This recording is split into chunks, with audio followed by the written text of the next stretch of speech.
MashaAllah. So let me go ahead and share my screen. Allahumma salli ala Sayyidina Muhammad wa ala ali Sayyidina Maulana Muhammad salatan daimatan maqbulatan tuaddi biha anna haqqa wal azim.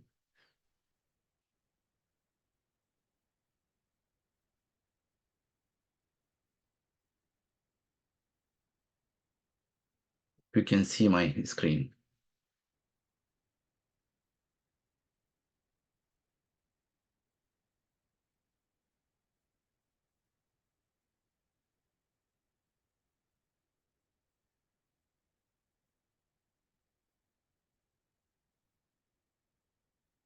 I'm not very much familiar, but I'm just using this, so just allow me a few seconds to uh, Allahumma salli ala Muhammad. Where is this? Allahumma salli ala Muhammad.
I hope you can see my screen, right?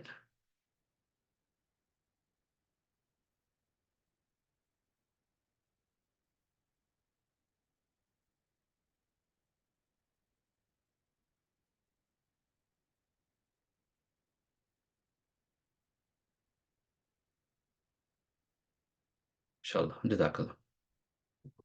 Okay, let me move on. Assalamu alaikum warahmatullahi wabarakatuh. My name is Syed Mohiuddin, and people call me sometimes Pir Pasha, some people call me Quadri.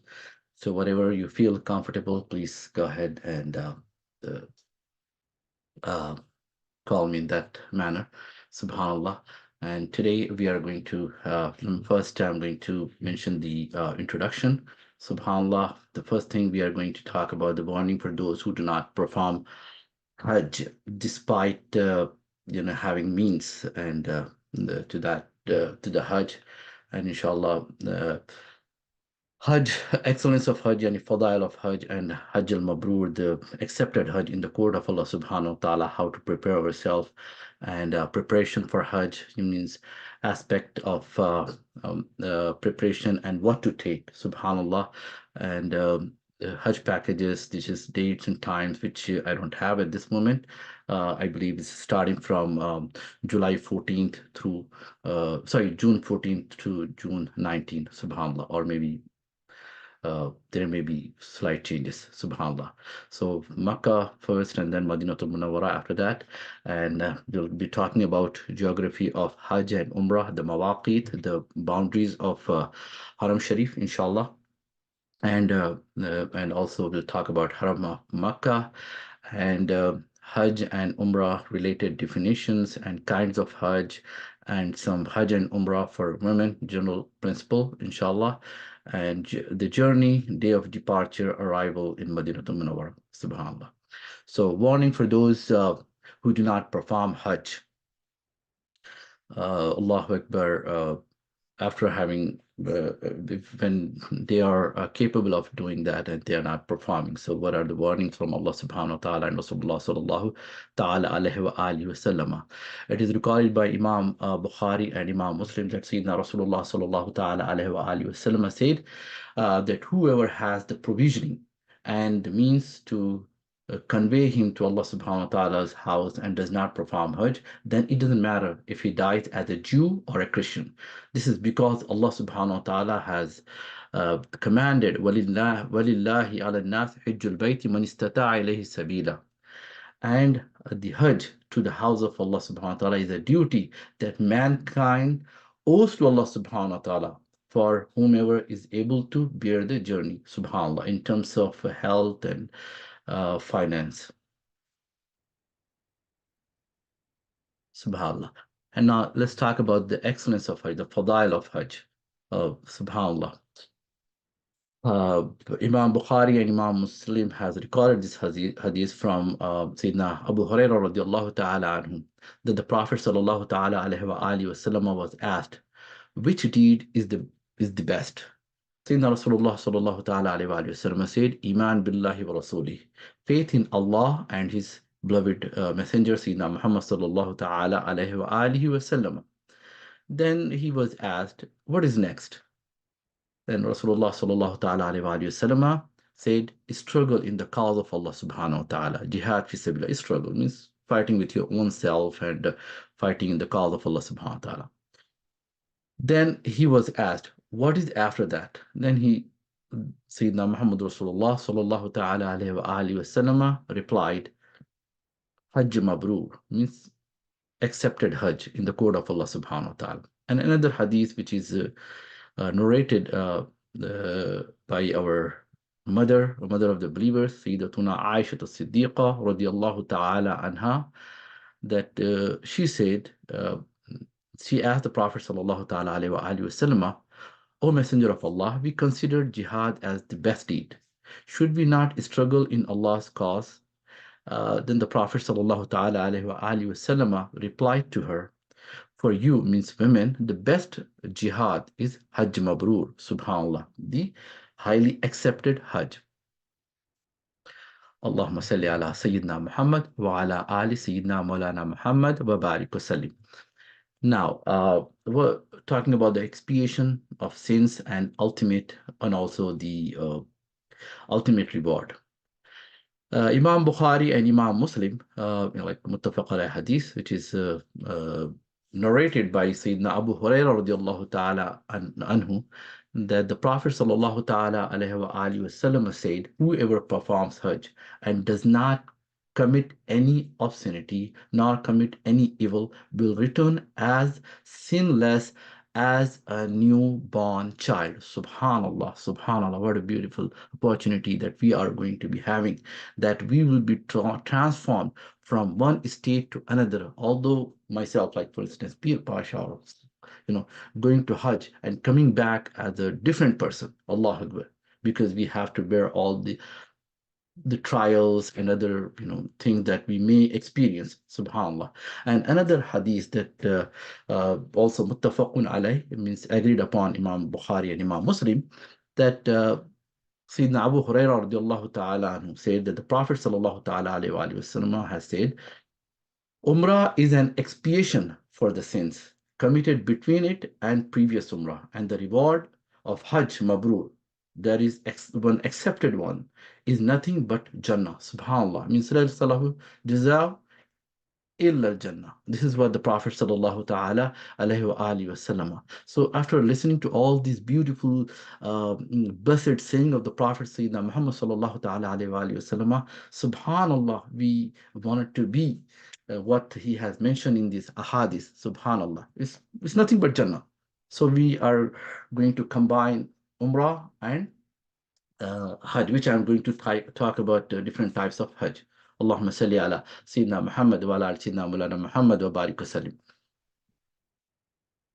And another hadith, which is recorded by Imam Ibn Abi Shayba, who's the teacher of Imam Bukhari and Imam Muslim, and same as Imam Ahmad and Tabarani, Bahaqi, and this hadith is Hasan, yani sound hadith, and reported by Sayyiduna Buraida radiallahu ta'ala anhu, that Allah's messenger Sayyiduna Muhammad sallallahu ta'ala alayhi wa alihi wasallam has said, spending in Hajj is similar to spending in the cause of Allah. A dirham thus spent is rewarded 700 times over. Subhanallah. And another hadith which is recorded by Sahib al-Sawwad Rasulullah sallallahu ta'ala alayhi wa sallam, Abdullah ibn Mas'ud radiallahu ta'ala, reported that the Prophet Sayyidina Muhammad sallallahu ta'ala alayhi wa alihi wasallam said, alternate between Hajj and Umrah, for they remove poverty and iflas and wipe out the sin, just as the blacksmith bellows removes all impurities from metals like iron, gold, and silver. The reward for Hajj Mabrur is nothing short of subhanallah, the thawab duna al jannah, short of paradise, subhanallah. This hadith is recorded by Imam Nasai and Imam Tirmizi, rahimahumullah. And another hadith, I just want to mention few hadiths to know what we are doing and what the reward is, subhanallah. And Abu Hurairah radiallahu ta'ala anhu reported that the Prophet Sayyidina Muhammad sallallahu ta'ala alayhi wa sallam has said, they are under the guaranteed protection of Allah subhanahu wa ta'ala. A man who sets out to a masjid a masjid of Allah, uh, a man who sets out in the cause of Allah, and a man who sets out for Hajj. Subhanallah. They are under the protection or hifazat of Allah subhanahu wa ta'ala, the manillah, subhanallah. And this is recorded by Imam Abi Dawud Al-Humaydi. Humaydi is the teacher of Imam Bukhari and Abu Naim al-Asbahani, and it's classified as Sahih. And another hadith which is recorded by Imam Nasai, Ibn Majah, Ibn Khuzaimah, and Ibn Hibban, rahimahumullah, that that Abu Hurairah radiallahu ta'ala anhu reported that the Prophet sallallahu ta'ala alayhi wa alihi wasallam said, those performing Hajj and those performing Umrah are the guests of Allah. Subhanallah. Subhanallah. Then he answers, Allah subhanahu wa ta'ala answers their prayers when they supplicate to Allah subhanahu wa ta'ala, and he forgives them when they ask, when they seek Allah's forgiveness. Subhanallah. Allahumma salli ala Sayyidina Muhammad wa ala Sayyidina Muhammad wa barik wasallim. Subhanallah wa bihamdi. Subhanallah al-azim.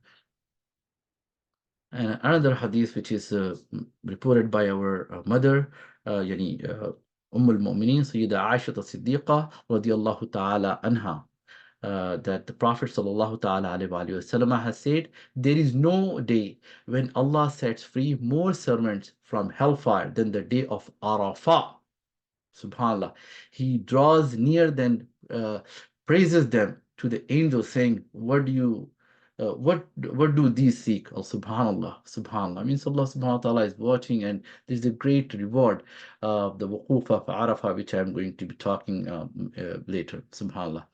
Now, the goal of the Hajj Mabrur means an accepted Hajj, subhanallah.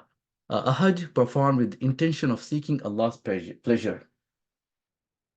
Only complete sincerity and not to show off.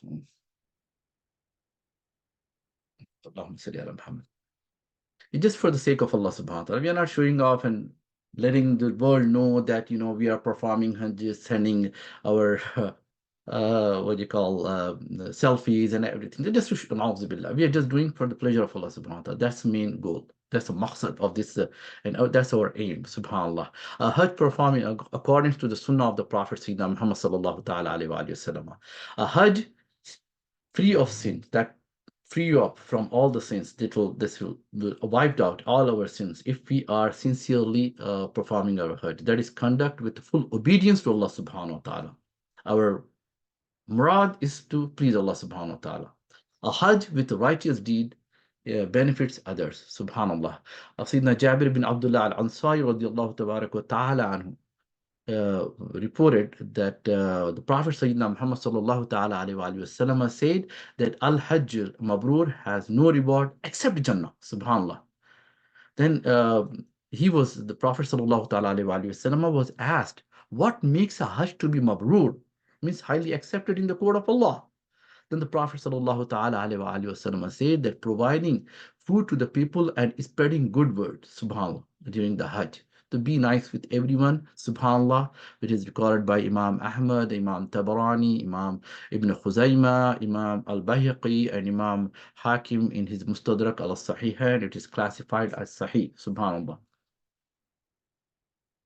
A Hajj that is not followed by disobedience, subhanallah. Imam Al-Hasan Al-Basri, radiallahu tabarak ta'ala anhu, great tabi'i, said that Al-Hajj Al-Mabrur is to return abstinent from this world, desiring the hereafter, our main goal. Just leave this world aside, just focus towards the ibadah of Allah subhanahu wa ta'ala. Now, what to take with us? Number one, we have cell phones, mashallah, and we have mushaf because we will be very much into Allah's pleasure, and so recite Quran most of the time and stop idle talk. SubhanAllah. Other thing is have some good book, Hajj and Umrah. I have couple I can recommend later on, inshallah. There are some books that you can read. This is one of the book that I like it, SubhanAllah. And I have this Tawaf Sa'i bead counter because one of my experience in previous Umrahs and Hajj that sometimes we tend to forget, oh, which shout is this, which circuit, okay, tawaf is consisting of 7 circuits of Kaabatullah. Sometimes we may forget. So subhanallah, if we have this, that way we can keep track of our circuits and what do you call circumambulation. Allah Akbar. And this is another thing that we can keep it notepad and pen, we subhanallah, and have a prayer mat with us, subhanallah, and have some health items too, like a pack, like prescription medicine, and take some, cough, cold, flu, diarrhea, fever, headache, um, sore throats, these medicine, just to keep it with us. This is better. And of course, those who have prescription glasses should carry with them, and then band-aid. Sometimes we may need it. Based on my experience, that's the why I like to sharing this information. Allahu Akbar. And some health items you may carry with us, like face mask, which is allowed for few hours, not for the full day when we are in the state of Ihram. And this is one of the thing, I tried, but it didn't work out for me. But some people, they like it, like nasal filters. I think we may have some doctors there can recommend this, subhanAllah. Allahumma salli ala Sayyidina Muhammad wa ala Sayyidina Mawlana Muhammad wa barik wasallim. There are some other personal cares like toiletry kits, subhanAllah, that what, mashallah. And let's move on, like scissors and combs and nail clippers, subhanallah, disposal urinal bags for bathroom emergencies. Sometimes there's a long line, some people, those who have like a diabetic and they cannot hold themselves, so this is good for them. And unscented baby wipes. Allahumma salli ala Muhammad wa ala Muhammad. I'm sorry, let me go back.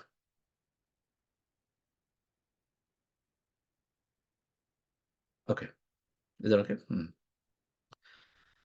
Okay, now clothing, comfortable and modest clothing like Indo-Pak shalwar kameez and the Middle Eastern thobe, and like this type of clothing are very ideal for, means not in the state of ihram, of course, just after and before, subhanallah. And women wear their normal, comfortable clothing. Avoid nylon clothing as it tends to be uncomfortable in hot weather because it's in June. Allahu Akbar. So anyway, we are going there to please Allah subhanahu wa ta'ala. That's our main goal. Warm jacket, especially in Medina, and it's my experience, especially in Fajr, like there's a cold, subhanallah. So if we have like warm jackets, not very thick one, just a normal one, just to have another layer on our body, subhanallah.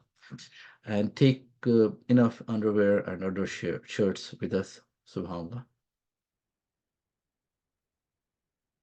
Okay, I know some people are taking some screenshots. That's fine. I'm going to be sharing this video after this call, inshallah. And now, if you are sensitive to air conditioning, consider covering yourself when you get into air-conditioned places, masjid, bus, airplanes, in our tents and buildings, and the subhanallah, wear light hooded jackets like this. Allahu Akbar. or not jackets, hoods, thobe, or use shimak like this one, which normally you see in Arabs. They cover their hair that protects from heat and also cold, subhanAllah. And choose a spot in Medina and Arafah tent not directly facing the fan or AC vents. Stay outside of the tent as much as possible to subhanAllah. And use masking tape to block the AC vents when you are very close to the AC, and that's the where the you got the spot. So this is better, like this is the one. Duct tape. It's just a preparation. And now some flip-flop sandals to pair for this is good for when you are, especially men's who are in the state of ihram. For women, there are no restriction. They can wear shoes, they can cover themselves. The only thing that they show is the, which I'm going to be mentioning, but just the face, subhanallah. And other footwear is needed, like this is something good. And the strap sandal is also allowed as long as it's not covering the ankles and the instep, which I will be mentioning in few minutes. Use clean sandals or toe shoes when inside the masjid and when performing tawaf or sa'is. It is permissible for some people, like those who have a problem with their with them when like they might have infection or something. So unnecessary wearing shoe like sandals is not good because we need to respect that place, subhanallah, like this one. Men must not wear something that covers the ankles, like as I mentioned, toes or heels, according to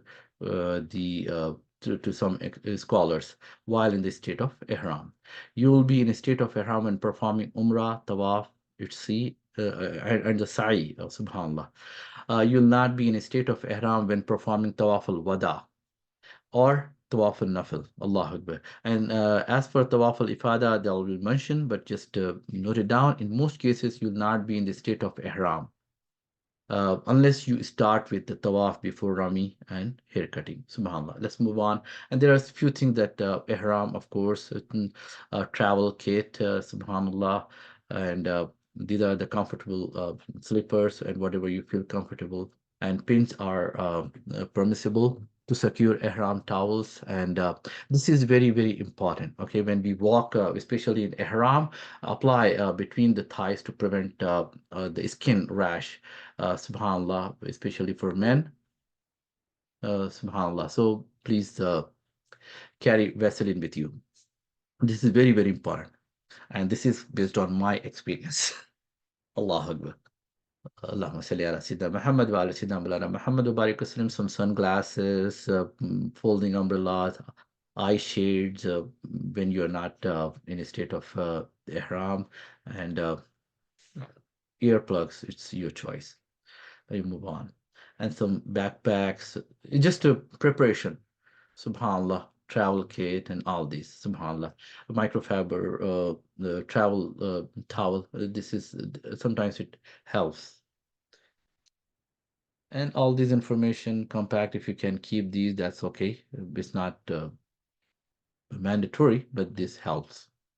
Let me move on to the communication, cell phone, and there are some services that you can buy from there. I think they still have GSM based and SIM unlocked, and you can have international service turned on your phones. But if you don't want any kind of distraction coming from US or somewhere, you just want to focus Hajj and its related nusuk, then get a new SIM card and place into your phone, and then uh, connect with us from there. Subhanallah. Okay, this is one of the things that remember, never buy anything from airport workers, though buy your SIM card from either a mobile handset seller or from some pharmacies or money exchanger. Subhanallah. And always have your phone in a silent and a vibration mode, especially in the masjid, because people get offended. Okay, now here come to the piety. Allah subhanahu wa ta'ala says that Al-Hajj Ashrum Ma'lumat, فَمَنْ فَرَضَ فِيهِنَّ إن الحج فلا رفث ولا فسوق ولا جدال في الحج وما تفعلوا من خير يعلمه الله فتزودوا فإن خير الزاد التقوى واتقون يا أولي الألباب. Subhanallah. Allah subhanahu wa ta'ala says that some months are appointed for Hajj, which is Shawwal, Zulqada, and first 10 days of Zulhijjah. So he who undertake to perform Hajj, yani this pilgrimage, during these months and makes it obligatory for himself, then he must neither commit sexual intercourse with the women nor any other sin, nor should he quarrel, means no fighting with anyone during Hajj. Okay, maintain decency, Allahu Akbar, and during the Hajj days. And whatever good you do, Allah knows it well and collect the provision required for the journey. Tazawwadu fa inna khayra zadi taqwa, means provision required for journey to the hereafter. And surely the best of the provision is the fear of Allah, the taqwa. Subhanallah. So fear, then Allah subhanahu wa ta'ala says, Wattaquni ya ulil albab. So fear me, O men of sound judgment. Allahu Akbar. Subhanallah. So this is what we need to understand. Now let's come to some definitions. So I'm going in some details. So inshallah, I know there are some people who asked me to have this session in Urdu also. So I'm looking into it, inshallah. Maybe next week I may on Saturday do it on in Urdu also, inshallah. Some definition when Al-Masjid al-Haram. So it means surrounding of Kaaba. This is commonly called Al-Haram. But this is not accurate, as the haram refers to the entire haram that the miqat is. And pillar is a rukn, a compulsory of Hajj. There are arkan of Hajj, inshallah, such as standing in Arafah, the lack of which invalidates the Hajj. If we do not stand in Arafah, means wuquf al-Arafah. Hajj has 4 pillars and Umrah has 3, which I'm going to mention, inshallah. Obligatory acts, that's called wajib. This is kind of mandatory act of Hajj, such as stoning of the jamarat, which if it is missed for any reason, then a fidya, an animal is dumb, animal sacrifice is required as expiation. Hajj has 7 obligatory acts, which I'm going to be talking, and Umrah has 2.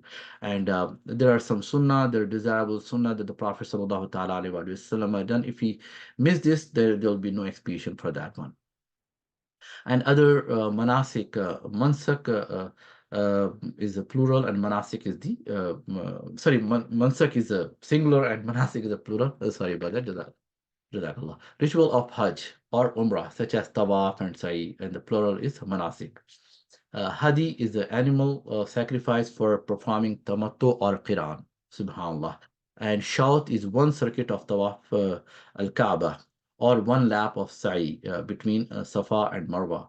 Plural is Ashwat. So the 7 circuit or 7 Shout equals to 1 Tawaf. Which I already mentioned, like Tawaf, circumambulation around the Kaaba 7 times. Each circuit is called Shaut. Tawaf is ritual of Hajj and Umrah, but can also be performed as a separate voluntary ibadah called Nafil Tawaf. You can just, when you have free time, you can just go and make a Tawaf. If you otherwise, it is praiseworthy. Mustahab. And Sa'i, walking between Safa and Marwa. Sa'i is like hardship, like a Subhanallah. Whenever we do a Sa'i, just remember Sayyida Hajara, Salamullah alaiha, that he ran between Safa and Marwa, just having a faith in Allah Subhanahu wa Ta'ala that he will fulfill her needs, Subhanallah. So think of that when we are we are walking between Safa and Marwa for Sa'i, Subhanallah. And each lap is also called Shout. Sa'i is a pillar of Hajj and Umrah, Subhanallah. They are the arkan. If you miss, then it's not completed then. Ihram, the state of ritual consecration or the ceremonial state of starting Umrah or Hajj, Subhanallah. And there are some prohibition of ihram, mahzurat al-ihram. All acts a person in a state of ihram is prohibited from doing. There are lists, inshallah. And then fidya. Fidya means compensatory act for missing an obligatory act, which is wajib, or violating a restriction of ihram. Inshallah, guides will be with you and will be asking periodically, come to us and ask us. Subhanallah, we'll have another guide. His name is Sheikh Umar Haqqani, also will be with us, inshallah. And when we talk about fidya, there are three types of fidya. Dam, that's called as, this is a fidya for missing a wajib. If any wajib is missed, then dam is wajib on that person, which is consisting of a goat or a sheep sacrifice, and to give it away in the charity, or if we are not able to do this, then a fasting of 3 days or feedings of 6 needy people are required. So there are we have option, either give dam, like a sacrifice goat or sheep, or fast for 3 days, or feed uh, to 6 needy people. Subhanallah. And badana, it is also a fidya, expiation, to sacrifice a whole camel or cow and to give it away in the charity, or fast 3 days in Hajj and 7 days after returning home. Allah Akbar. If any fard or rukn is missed, and the person has to do the Hajj again. Subhanallah. And sadaqah, to give away wheat or cereal to the poor needy person. It constitutes half a saw, which is 1.65 kilograms, or equivalent to 3.64 pound of wheat. It is equal to sadaqah al-fitr, or its monetary value can be given to the needy people. It can be given in haram or outside of the haram. But as far as badana and dam concerned, it has to be within the precincts of miqat, within the haram. Subhanallah. The dam and badana must be done in the boundaries of haram. Subhanallah. And now, kinds of Hajj. This is we need to make up our mind what kind of Hajj we are trying to do. Number one is called Tamattu'e, which is highly desirable, which is the one that Prophet sallallahu ta'ala alaihi wasallam has commanded his uh, the companions for that one. Although he did the Qiran, but he recommended uh, to perform Tamattu'e. So it is consisting of Umrah, then Hajj during the month of Hajj. And the pilgrim, the Haji, is called Mutamatti'a. Requires Hadi, yani animal sacrifice after uh, the Jamarat. So it is consisting of Umrah and then Hajj separately. But Qiran is different. Combined, what it does is like Umrah and Hajj are combined during the month of Hajj. So that the pilgrim, the Haji, is called Qarin, requires Hadi to perform at the end of the Hajj. Means end of means after the pelting the Jamarat, the first day of the like Yom Nahar. And Ifrad is like a Hajj only during the month of Hajj. Pilgrim is called Mufrad. Subhanallah. This person, like the Haji, does not do Umrah. He just does the Hajj. And Hadi and sacrifice is not required for him. It is not obligatory. It is recommended. Only Hajj. Subhanallah. As I said, the Prophet Sayyidina Muhammad sallallahu ta'ala alayhi wa sallam has commanded his companions to do tamattu, even though he did Qiran, because he brought the hadi, means animals with him. When the Prophet Sayyidina Muhammad sallallahu ta'ala alayhi wa sallam performed Hajj, he brought 100 camels with him. And subhanallah, he sacrificed 63 camels by himself, and the rest of them were done by Sayyidina Ali al-Murtada karramallahu wajhul kareem. Subhanallah. So that was the sign that he is going to live for only 63 years. Subhanallah. Allahumma salli ala Sayyidina Muhammad wa ala Sayyidina Mawlana Muhammad wa barik wa sallim. Now let's talk about the general rule.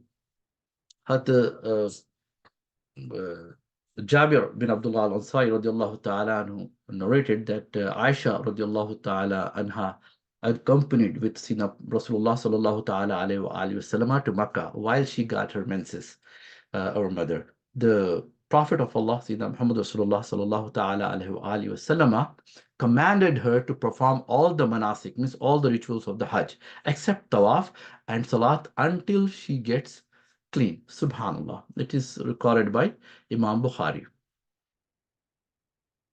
Now, for Qarin and for the Mutamatte, subhanAllah, I'm going to mention the Umrah step by step. The first thing that we'll be doing Umrah, we'll be doing is the Umrah. And Umrah, we are going to talk step by step condition of Umrah, like Shurutul Umrah, which is Ihram and Talbiyah. They are the two Sharait, subhanAllah. And pillars of Umrah is Tawaf, subhanAllah. And the wajib, like imperative elements of Umrah, are the sa'i between Safa and Marwa, and halq or taqsir. For halq is for no, halq is for men, and taqsir means cutting hairs for men and women.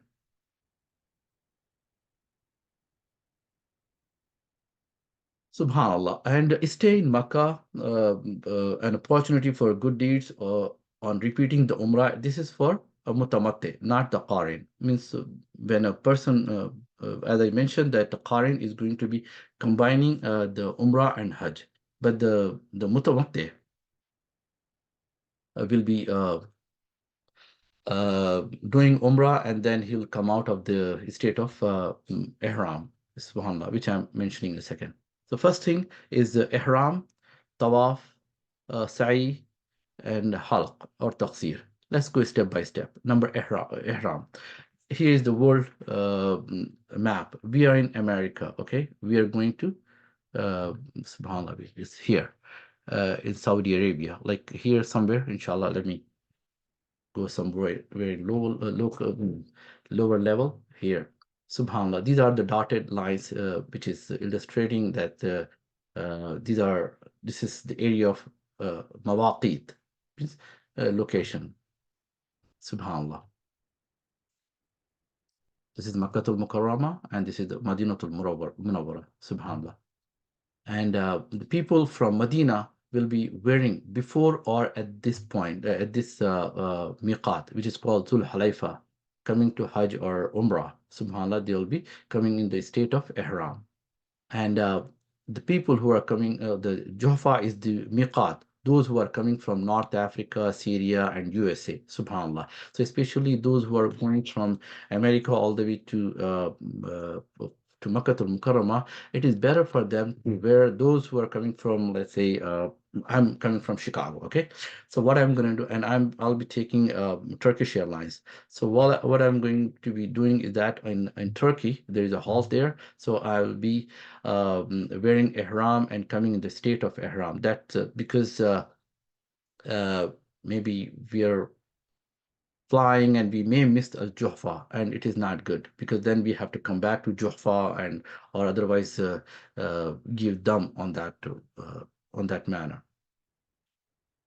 And those who are coming from New York directly, like Saudi Airlines from New York all the way to Jeddah, it is better for them to wear ihram in before boarding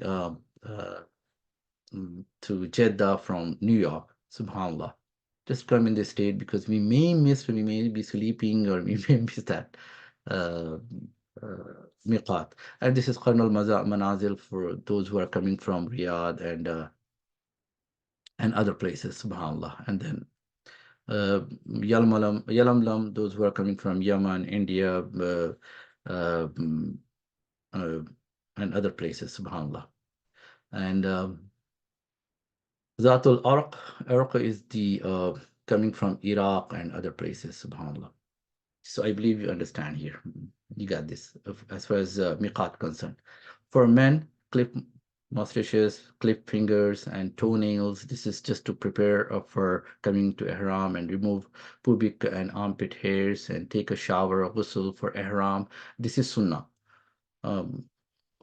Wudu is enough, but sunnah means recommended. And you can put perfume on the body prior coming into the state of ihram, not after that. And put on ihram garments. The upper part is called rida, and the lower part is called izar. Subhanallah. It was narrated from Sayyidina Abdullah ibn Umar radiallahu ta'ala anhu, that a man asked the Prophet Sayyidina Muhammad sallallahu ta'ala alayhi wa alihi wa sallam, the to what does the muhrim? Muhrim is the one who is in the state of ihram. It's called muhrim, subhanallah. Or muhrima is the is for muannas, for the females. The Messenger of Allah, Sayyidina Muhammad Rasulullah sallallahu ta'ala alayhi wa alihi wasallam, said that the muhrim does not wear a shirt or a turban or a hooded cloak or trousers, yani pants, or a clothes touched with the wars or with the saffron or leather socks, unless he cannot find sandals, in which case he may wear leather socks but should cut them to below the ankles. Subhanallah. Then pray 2 rakat or a prescribed salat if it's time for it. It's a nafil. Subhanallah.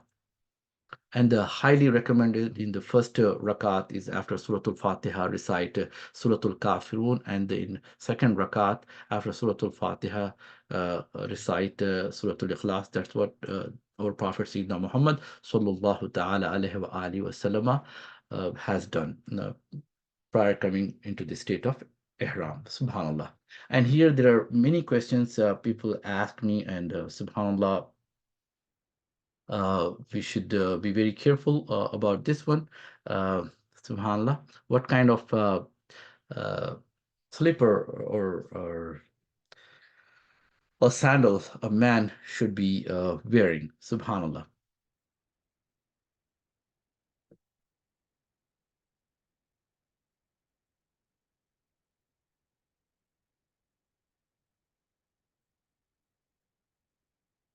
Okay, so the first thing is ankles should be covered.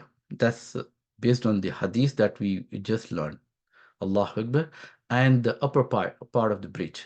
Okay, because there is a difference of opinion, because when Rasulullah sallallahu ta'ala alayhi wa sallam said that the hadith which said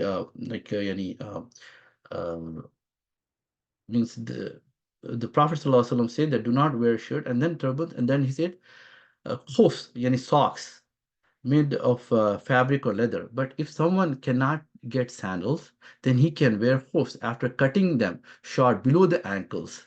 Okay, so some take ankles as this bone or this bone. Okay, so as the Ka'bain, the Arabic word is Kaaba, and it's called Ka'bain. Allahu Akbar.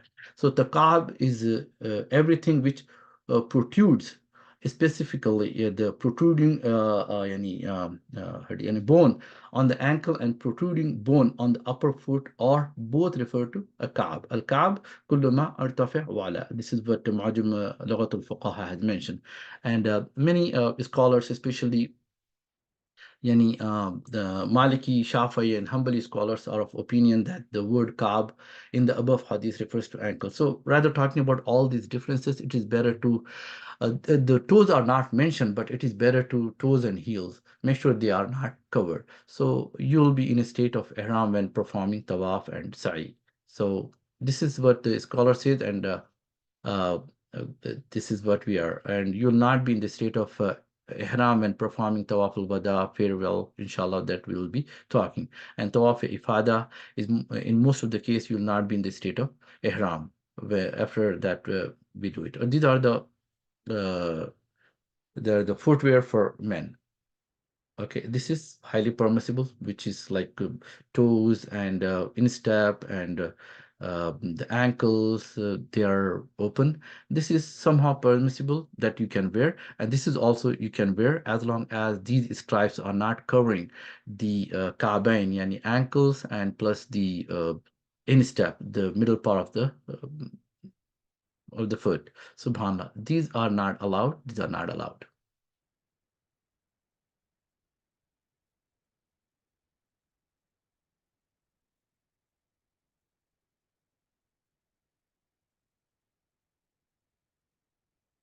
Okay. Now coming to this, commonly for men, These two cloaks are usually referred as ihram, but it should be noted that these two cloaks are not the ihram per se. They are the sheets which are used for the ihram. Just remember that.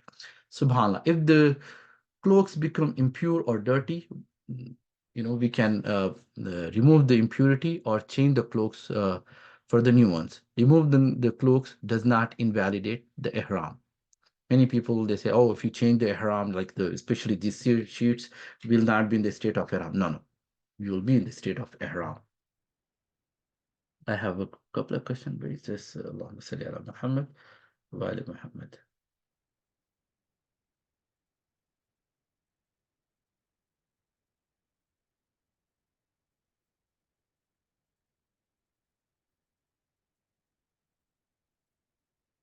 Oh, okay. Jazakallah. Yeah. There was a question about this footwear, and Alhamdulillah, he's okay with that. Now, for the women, clip fingers and toes, nails, subhanallah, remove their hair, subhanallah, take a shower for ihram. Uh, this is sunnah, not wajib. If they take a shower, that's good. And put on normal clothes, uncover face and hands, subhanallah. And the Prophet Sayyidina Muhammad sallallahu ta'ala alayhi wa sallam said regarding women in ihram, and the woman does not veil her face and does not wear gloves, subhanallah. And there are some those who put veils on their heads. What they do is they wear the cap and then put the veil on top of it, not letting the face touched um, with anything, subhanallah. Okay, pray 2 rakat, which is nafil or prescribed salat, if it's time for it, subhanallah. Same as what I mentioned, the Prophet sallallahu ta'ala alaihi wasallam. You can recite any verse from Quran, as long as it contains 27 alphabets in it, Allahu Akbar, huruf. But the recommended, what the Prophet ﷺ did was he prayed 2 rakat, as I said. In first rakah, Surah Al-Fatiha, and then Surah Al-Kafirun, yani قل يا أيها الكافرون لا أعبد ما تعبدون. And then in second rak'at, Surah Al-Fatiha, and then Surah Al-Ikhlas. MashaAllah. Allahumma salli ala Muhammad wa ala Sayyidina Muhammad wa barik wa sallim. And now, Ihram for Umrah. Up to this point, all what you did is a preparation for Ihram, not the Ihram itself. It's just a preparation. What do you mean by salat? If there is a time for it, is there any specified time? Yeah, there are specified times. Allahu Akbar. Like that Rasulullah sallallahu ta'ala alayhi wasallam has forbade us to pray. Subhanallah. Like there are 3 times when the sun is rising and after Asr, Subhanallah, and especially before Zohar, like 20 minutes before, not further, I'm sorry, 20 minutes before Zohar, subhanallah. So those are the time that Rasulullah sallallahu alaihi wasallam has forbade us to pray. And if that's not the time, then you can pray, subhanallah.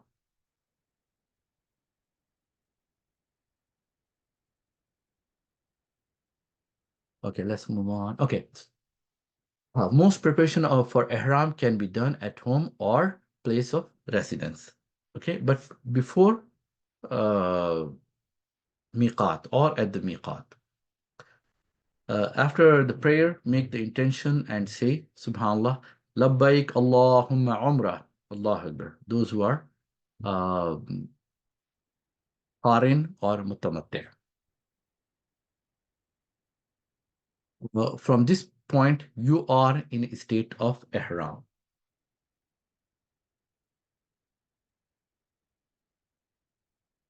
And now, obligatories of the components of Ihram, Subhanallah.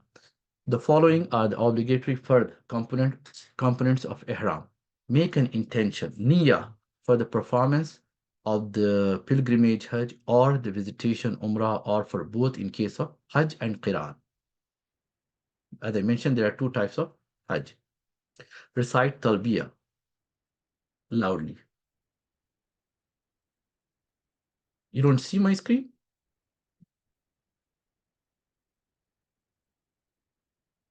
Can you see now? I'm sorry.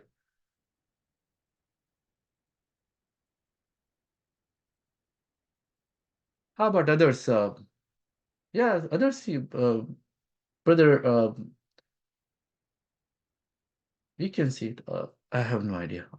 I'm sorry if you don't see it. Yeah, everyone, Alhamdulillah, people are seeing. We are able to see. Okay. I don't know, maybe at your end, because I'm sharing. I just checked. Allahumma salli ala Sayyidina Muhammad. Okay. Okay. There. Okay. So what I was saying, okay, recite talbiyah. Talbiyah is labbaik Allahumma labbaik, inshallah. If someone makes the intention but does not recite the talbiyah, one has to not entered into the state of ihram at least one time, or vice versa.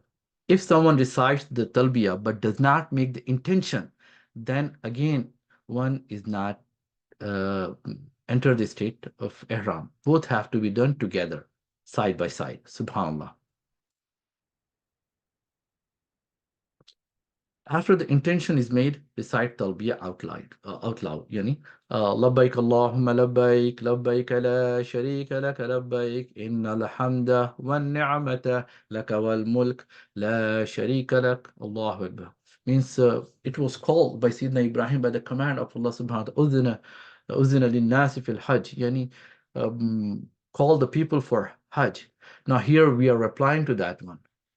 Here I am, O Allah. Here I am. Labbaik, Allahumma labbaik. Here I am. There is no partner. La sharika laka labbaik. There is no partner with you. Here I am. Allahu Akbar. Innal hamda wa ni'mata laka wal mulk. Allahu Akbar. Verily, all praises is for you, and every bounty is from you, and all dominion is yours. You have no partner. Allahu Akbar. La sharika lak. Subhanallah. Can women wear the mask in ihram? No, not for more than a day. Like they can wear the mask if they have any issues. Unnecessary wearing the mask is not good. For an hour or half an hour they can wear, but not for almost 10 hours. Then uh,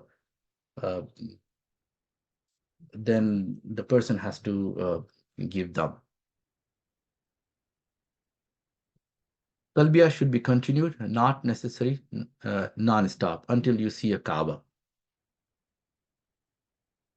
Okay, the question is for Hajj Tamattu, is there a specified way to recite the Niyyah or can this be done in English? Niyyah is the hearted intention, hearted the thing that you are deciding. It does not have to be out loud or utter from the mouth. But Sidi Abdul Qadir al-Jailani radiallahu ta'ala anhu said that we have to sync our heart and tongue together. So whatever is your heart is saying, it has to come out of the of the tongue, subhanallah. And innamal a'malu binniyat. So niyyah is the intention of what you are about to do. So niyyah is can be done in Urdu or English, or just hearted the intention is enough. Allahu Akbar.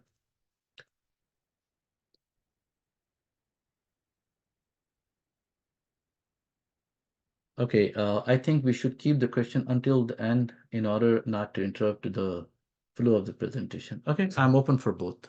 Subhanallah. Make talbiyah especially. Okay.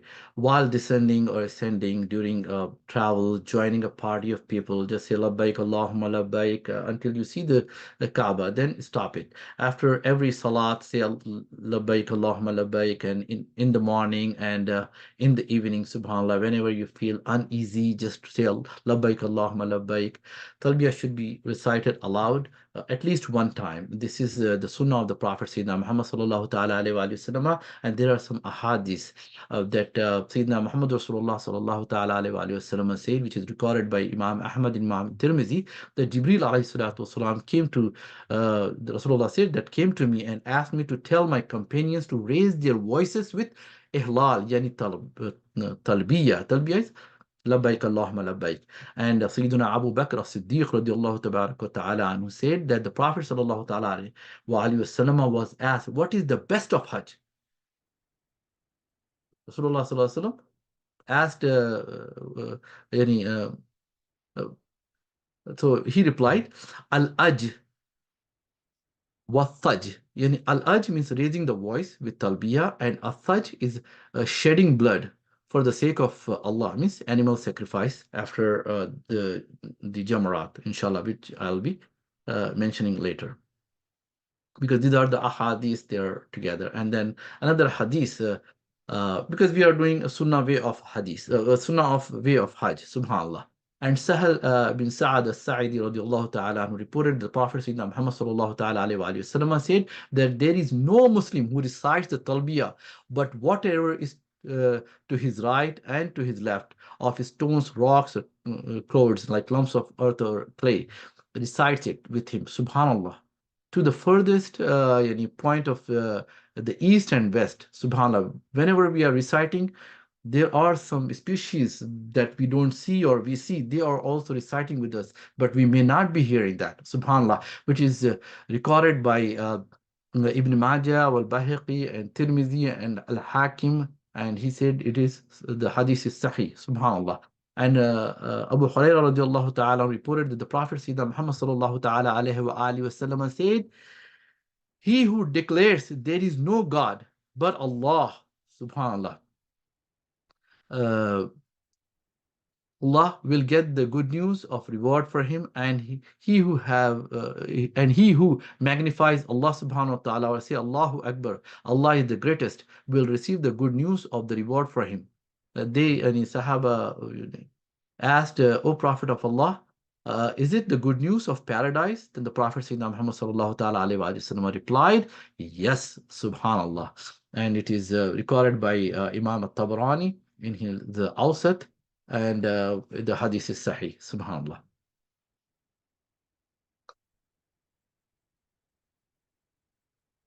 Okay, talbiyah is an emphasized sunnah, Sunnatul Maqada, even though some scholars considered it as an obligatory act, yani wajib, or requires an animal sacrifice, yani fidya, for omitting it. So just do it, and repeating the talbiyah after a guide is not from the Sunnah. The companions of the Prophet ﷺ used to recite it individually. It is okay if the voices of people coincide unintentionally. It is better to be going uh, one rhythm, subhanallah. It is equally a sunnah for a woman to shower before ihram, and talking about the woman, and women in her menstruation or nifas, like post natal bleeding, takes a shower and assume ihram, but does not pray the 2 rakat of ihram, subhanallah. The majority of scholars say that a woman should make talbiyah in a low voice, but some scholars say that there is no difference between men and women in that respect, except if she fears to cause fitna. Hazrat Aisha, our mother of the believer, Sayyida Aisha Siddiqa, radiallahu ta'ala anhu, used to say the talbiyah out loud, subhanallah. So that's the dalil proof from her, subhanallah. And if anyone is performing Umrah on behalf of another person, or Hajj, so they should make the niyyah, say Labbaik Allahumma Umrah an Fulan. Means, here I am, O Allah, uh, intending to perform Umrah on behalf of such and such person, like Muhammad bin Abdullah or someone. Allah knows best. Allah. To perform Hajj on behalf of another person, one should make the intention to make that effect and say, Labbaik Allahumma Hajjan an Fulan. Yani here I am, O Allah, intending Hajj on behalf of such and such person. Subhanallah. Now, Hajj Badr, to be performed Hajj on behalf of another person, one must perform Hajj for oneself.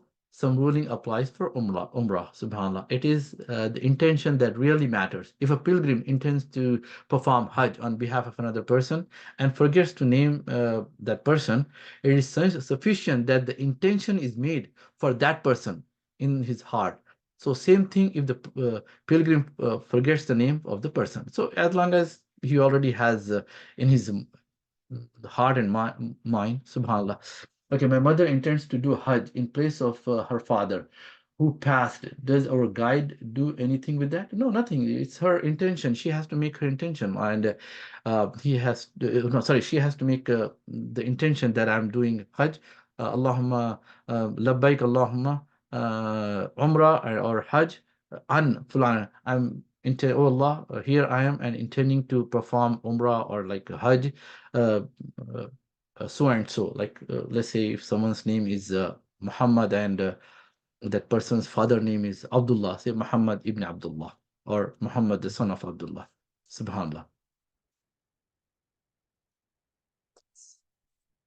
After a pilgrim assumes ihram for Hajj or Umrah for himself or herself, she or he no longer has the option to change the intention to make it on behalf of another person. Once the intention is made, Allah Akbar. And likewise, if a pilgrim intends to perform Hajj or Umrah on behalf of another person and assume ihram on as such, she cannot change his or her intention and make it for himself, herself, or for a different person. The decision has to be made in advance. So before, like, just prepare yourself. Okay, don't be confused. Subhanallah. Now, wajibat of the ihram. If these are missed, then dam is required. So there are two imperative wajib components in the ihram. Coming into a state of ihram at the miqat, observing the restriction which have been placed when one is in the state of ihram. Subhanallah. And recommended sunnah of ihram.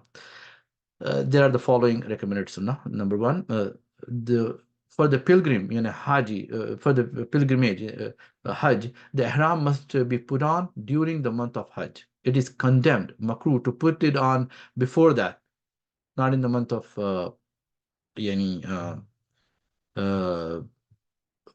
Ramadan. So it is condemned, it's makruh to put it on before that. On the other hand, the ihram for the visitation, yani Umrah, has no time restriction. It can be put on any time of the year. Putting on the ihram at the designated miqat of the one's locality, doing so from another miqat other than one's is own is against the sunnah. It has to be a proper miqat or before that.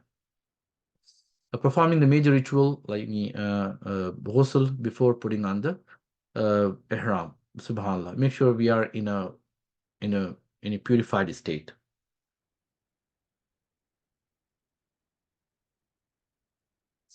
Okay, wearing two sheets of cloth, one for the upper part of the body, that's called rida, and the lower part of the body is called izar. Subhanallah. And then applying perfume before putting on one's ihram. You can apply perfume on ihram also or in the body, that's fine, prior to making the intention, okay? Not after when you are muhrim, in the state of ihram. Then offering two cycles, two rakat of ritual prayer after putting on the ihram, recite Suratul Kafirun in the first rakat and Suratul Ikhlas in the second rakat after Suratul Fatiha in each rakat. And one must take care not to offer it at any condemned makruh timings, subhanallah, which I just mentioned. Okay, the talbiyah should be recited according to how it has been transmitted in the books of ahadith. No word should be taken out or added in the middle. There is no harm in adding extra words at the end. Allahu Akbar, La ilaha illallah, Muhammad Rasulullah. You can add them, but try not to add in between, like labbaik Allahumma labbaik, labbaik la sharik. It has to be exactly what our Prophet ﷺ has said. And then after that, you can recite salawat upon our Prophet Sayyidina Muhammad sallallahu ta'ala alayhi wa sallam, saying Allahumma salli ala Sayyidina Muhammad wa ala Sayyidina Muhammad wa barik sallim. Oh, la ilaha illallah wahdahu la sharika lahu lahul mulku wa lahul hamdu wa ala kulli shay'in qadir. Some other askar, but not in between this talbiyah.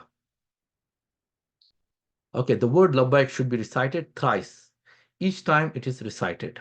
Okay, a man should recite the talbiyah out loud, while the female should recite it quietly. And as we learned from the hadith that our mother, Sayyida Aisha Siddiqa, radiallahu ta'ala anha, salamullah alayha, has recited out loud. Subhanallah. if you look at, this is how we will be. Alhamdulillah, you all know how to wear this, and subhanallah, this is how we should be covering. And especially for men, make sure they should be covering their belly buttons all the way to the knees, because that's called the naked part of the man. That's the aura of the man. Okay, and the women is aura, means except her face and uh, the feet and the fingers and like the palm. Subhanallah, she can expose that one in all the time. So subhanallah, she's highly respected. Subhanallah. And now limits of the haram of Makkah, hudud al haram. Here is these are the yani hudud al haram. Subhanallah. And different name for that one. Tanim, which is very close to the Makkah. Those who wants to make another Umrah after performing Umrah, they have to go to Tanim and then make another Niyyah and then come back and do the Umrah. And then there are other places, subhanAllah, which I just mentioned. And here are the Mahzurat al-Ihram, means prohibition of Ihram. So no husband and wife relation, subhanAllah. To fondle his spouse with lust, it's not, it's a haram. And to kiss his spouse with lust, and to hug a spouse with lust, with shahwa yani, to look at the private parts of the spouse with lust, na'uzubillah, and talk with the spouse about sexual relation, etc. Allah Akbar. Rude talk is haram. Like, do not disrespect others. Everyone is respected. So be nice and with each other, and follow the guidelines of sabr, subhanallah, and steadfastness. Our main maqsad of this Hajj is to please Allah subhanahu wa ta'ala, not pleasing ourselves, pleasing our nafs. No, na'uzubillah. Many things could come, okay? That could be a trial from Allah subhanahu wa ta'ala. So, okay, the things that are forbidden normally now become even more forbidden. To fight or quarrel with anyone about worldly things, it's not right. Okay, cutting your own or someone's nails, or having your nails cut by someone else in the state of Ihram. This is haram. And to intentionally remove any hair from any part of the body, that is haram. But to cover the head or face with any cloth is haram. It applies to men and women, both of them. Okay, to place any kind of folded cloth uh, or head covering on the head, it's not permissible. To wear a cap or amama for men only, it's not permissible. To wear a veil, face covering that touches the face. This is something. Oh, what is going on? For men, it's not permissible. And then to wear a veil, like face covering that touches the face. For men and women, both are not permissible, but women, they can wear the hat and then put the veil on top of it. Make sure that is not uh, touching the face. To wear gloves for men is not permissible, but women is permissible. To wear any kind of slipper or shoes that covers the upper part of the foot for the men, like ankles and the instep, which I mentioned previously. Wearing any kind of stitched clothing for men. Women, it's okay. They can wear stitched clothing. Allah Akbar. And this is karaha. Karaha makruh. Scratching in such a manner that there is a chance of hair falling of the body or lice being killed. So this is not, it's not haram, but it's karaha. And wearing a jacket or coat or hanging it on the shoulder is karaha, but if there is no other choice, then you can just put it on your shoulder, but make sure your shoulders are not covered with that one.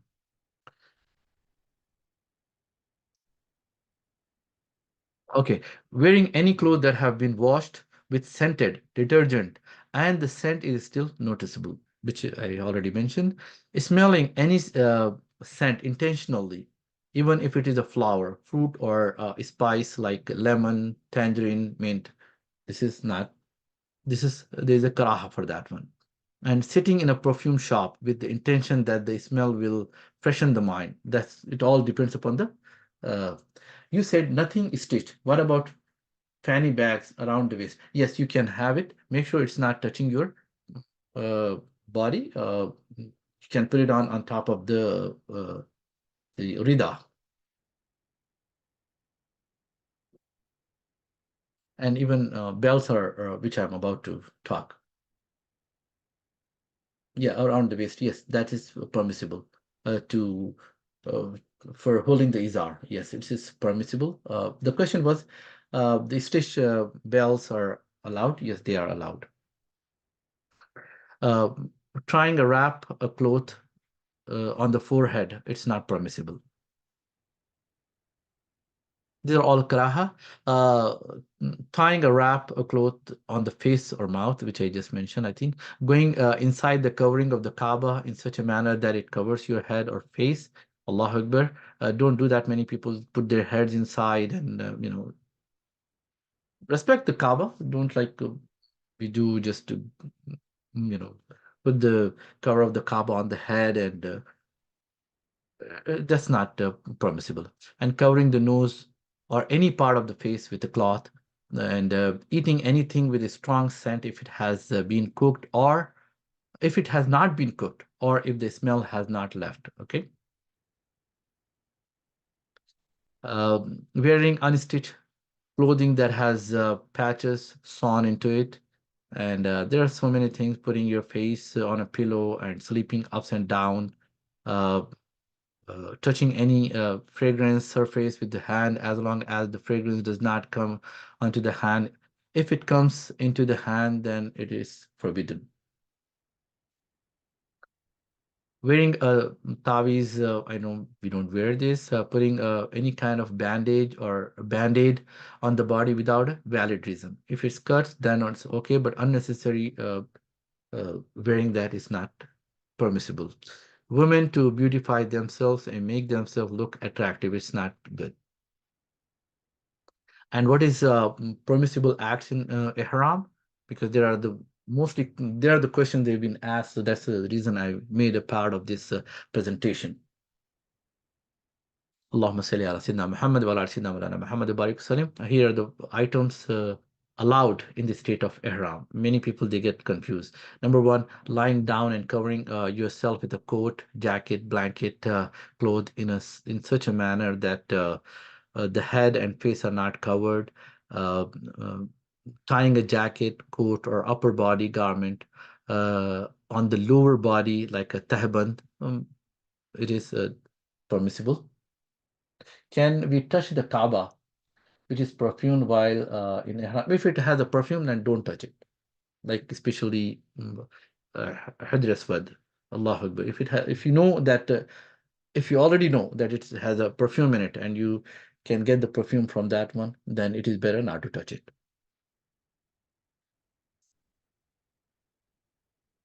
Okay, where am I? Allahumma salli ala Muhammad.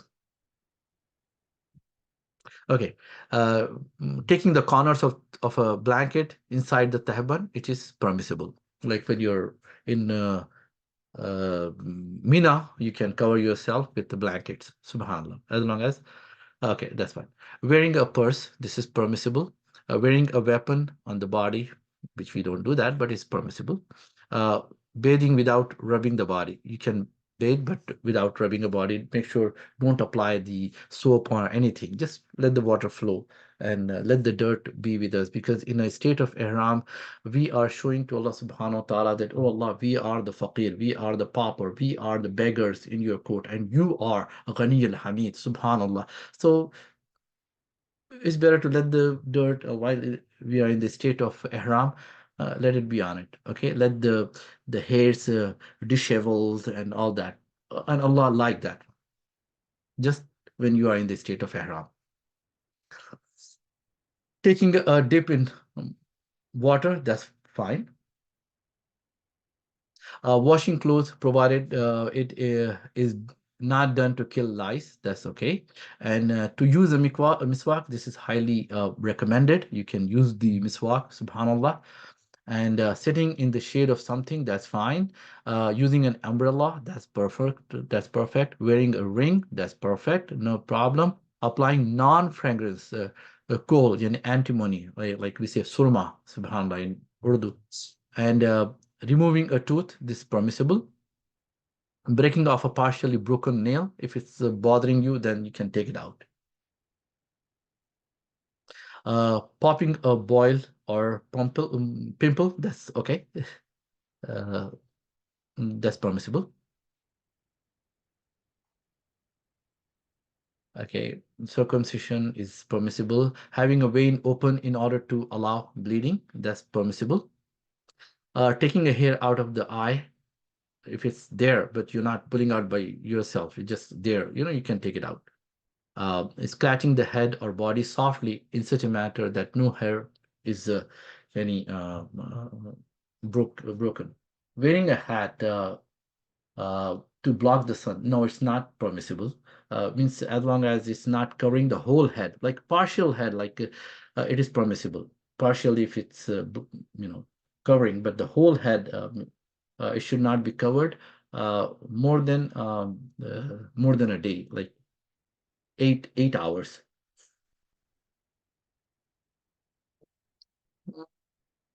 Subhanallah, what is going on? Allahumma salli ala Muhammad. Okay, the perfume that was applied before ihram was one remaining on the body or ihram. As I said, you can apply the perfume prior to coming into the state of ihram on the attire that are going to be used for ihram. Slaughtering reared animals like uh, camel, goat, cow, chicken, etc., and cooking its meat, milking them, breaking its egg, and boiling it. It's permissible. And catching fish in order to eat, subhanallah, which we don't do it. Okay, killing any sea animal for medicine. If hunting or fishing is not for medicine or food and is purely for pleasure, as is very common, then hunting any kind of land or sea animal for this is strictly prohibited and becomes even more prohibited in the state of ihram. Just for the medical reason, then you can do it.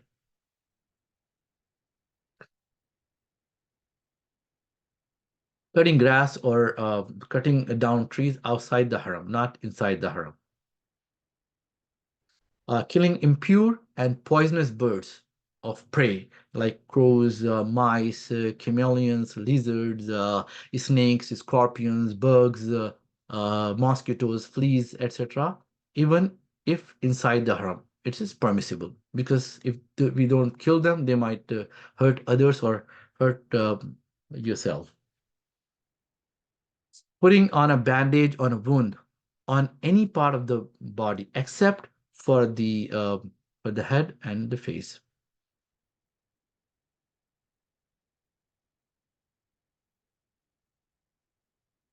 I know I'm going in detail, so just want to make sure that I cover everything.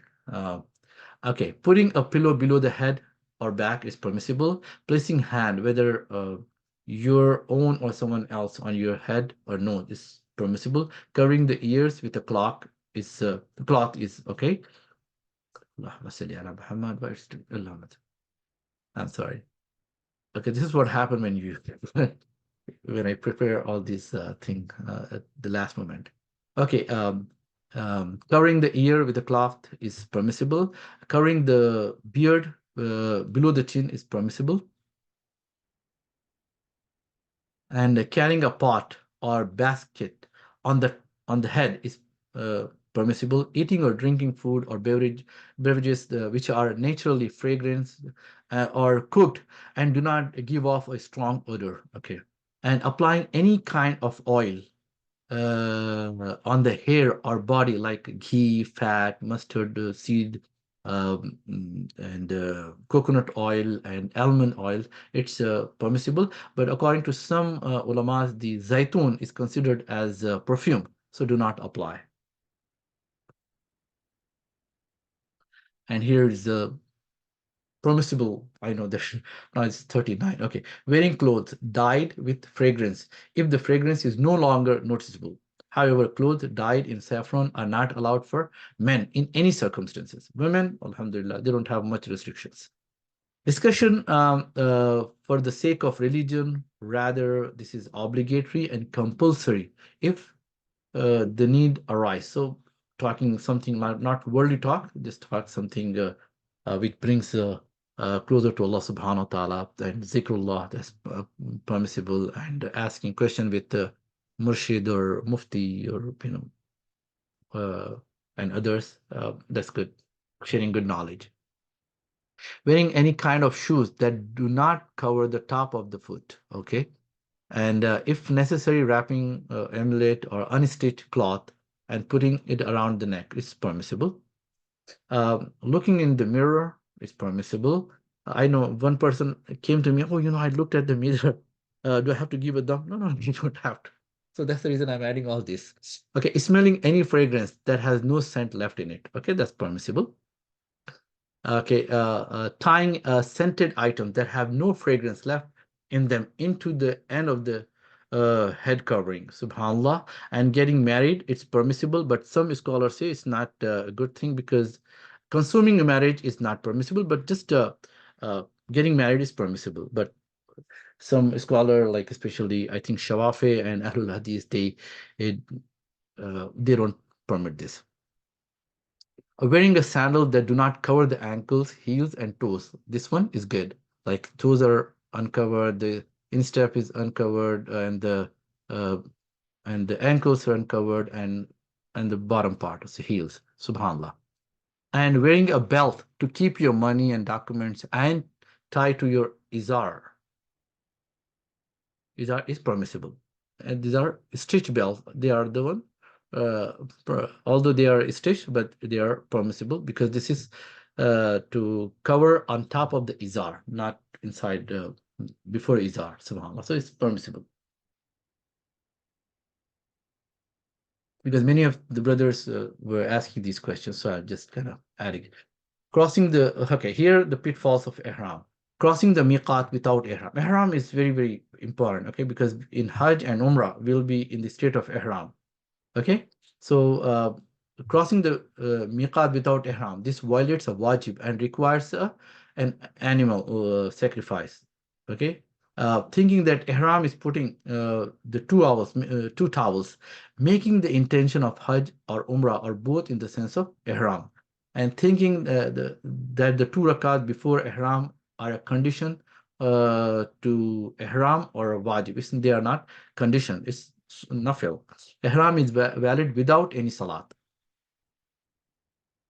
Okay, thinking that ghusl, yani shower or wudu, is a condition of ihram. It is only a sunnah, and the ihram is valid without it. Even if you are not in the state of wudu, you can make a niyat, you can come into the state of ihram. But always be in the state of wudu and ghusl. Make sure we are free from all impurities. Uncovering the right shoulder in shoulder, like that's called iltiba at the miqat and during all the Hajj and Umrah. Istiba is a sunnah during the tawaf, not all the time. Okay, so just make a decency and be moderate. And the pitfall, like thinking that anything that has stitches is forbidden for men to wear during the ihram. Only sewn clothes made to fit the limbs are forbidden for men. Slippers, bells, ihram, towels that have stitches are permissible. Women in their menses thinking that they cannot assume ihram and pass the miqat without ihram. No. The only ritual a woman in her menses cannot perform is tawaf. And she can do the tawaf. There is a way. Inshallah, I'm going to mention which many scholars have given their rulings as permissible. Women thinking that ihram requires particular clothes or white clothes. Now, the only ihram required for women is to uncover their face and hands. That's all. It doesn't have to be a specific color. Starting a Hajj or Umrah and quitting before completing it after Ihram is made, the Hajj or Umrah must be completed, regardless of whether it is the first Hajj or Nafil Hajj. You have to complete. Otherwise, uh, dam or badana or sadaqah are required. Depends what part of Hajj is missed. Let's take a 5 minutes break. Is that okay? Allahumma salli ala Sayyidina Muhammad wa ala Sayyidina Muhammad wa barik wa sallim.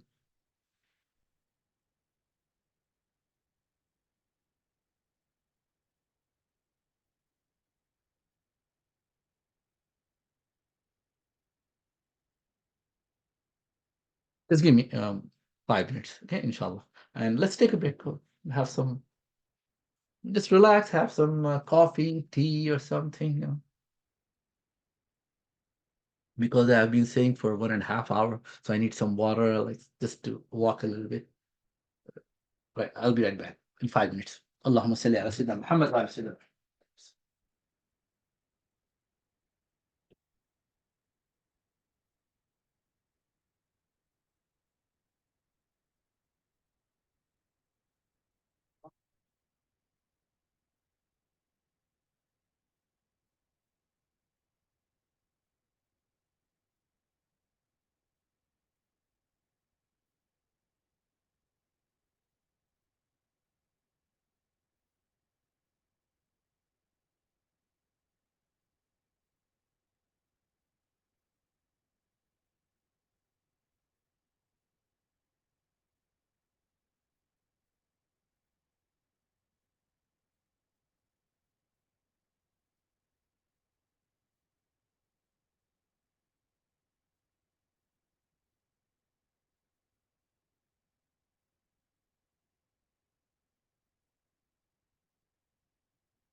Assalamu alaikum. I'm back. Okay. The question is, what time is the meeting expected to end? Inshallah, it will be ended by 6 p.m. Or before that, inshallah ta'ala. Or, it is around almost, uh, I was expecting to finish in 2 hours, but it looks like I'm going to, it may take a couple more minutes. Can you hear me? I hope you can hear me, right? Just anyone say just yes or no. That'll be great.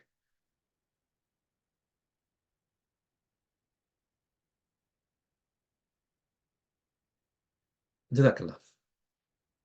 Okay. Now, I hope you see my screen because I am sharing. Okay, Alhamdulillah. So now we are in a state of ihram. We put on the clothing and then now, Alhamdulillah, now going to Masjid al-Haram. Subhanallah. Going to Tawaf. Uh, just stop reciting talbiyah before starting the tawaf, like any circumambulation, the the shawat, the ashwat, just to get some thing familiar. This is the whole Kaaba. It's been taken from the drone, and Safa and Marwa from outside. Subhanallah. And here is the King Abdulaziz Gate, and here is Fahad Gate, just to get some familiarity. And then Umrah Gate, and it's called Fatha Gate, Babul Fatha, and Babu Safa Gate, and Abdullah Gate. These are like something like, and here is the blessed birthplace of the Prophet Sayyidina Muhammad sallallahu ta'ala alayhi wa alihi wa sallama. If get a chance, just go and visit there. Okay, this is King Abdullah's Haram expansion, and before expansion was like that.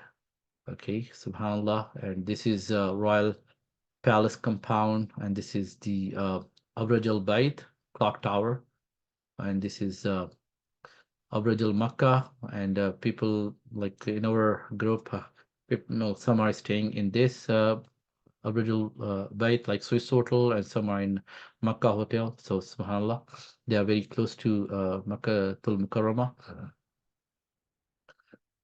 the Tawheed, subhanallah. But Abraj al Makkah and Makkah Hotel and Darut Tawheed, they are on Jabal al Umar, means on the mountain of uh, Umar, like Jabal al Umar, Mount of Umar, subhanAllah. Okay, now let's talk about the obligatory components of Tawaf.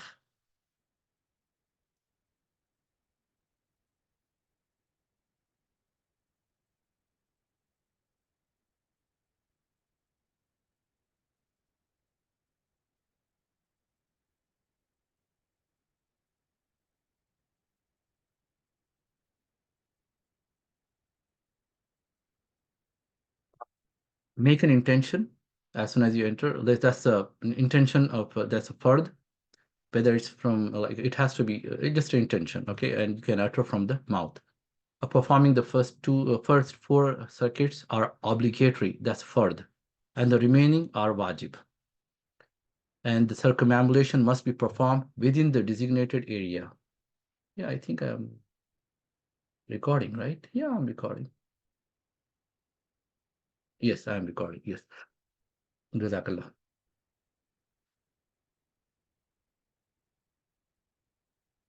Okay, now the wajib components of tawaf. Being in a state of purity, make sure you are pure. For women to be free from menstruation and postnatal bleeding. Keeping the wuzu, make sure you are in a state of wudu all the time. If the wuzu breaks, then leave the tawaf and go and make an ablution, come back and start from Hajr Aswad of the circuit that you miss, subhanallah, and then continue from there.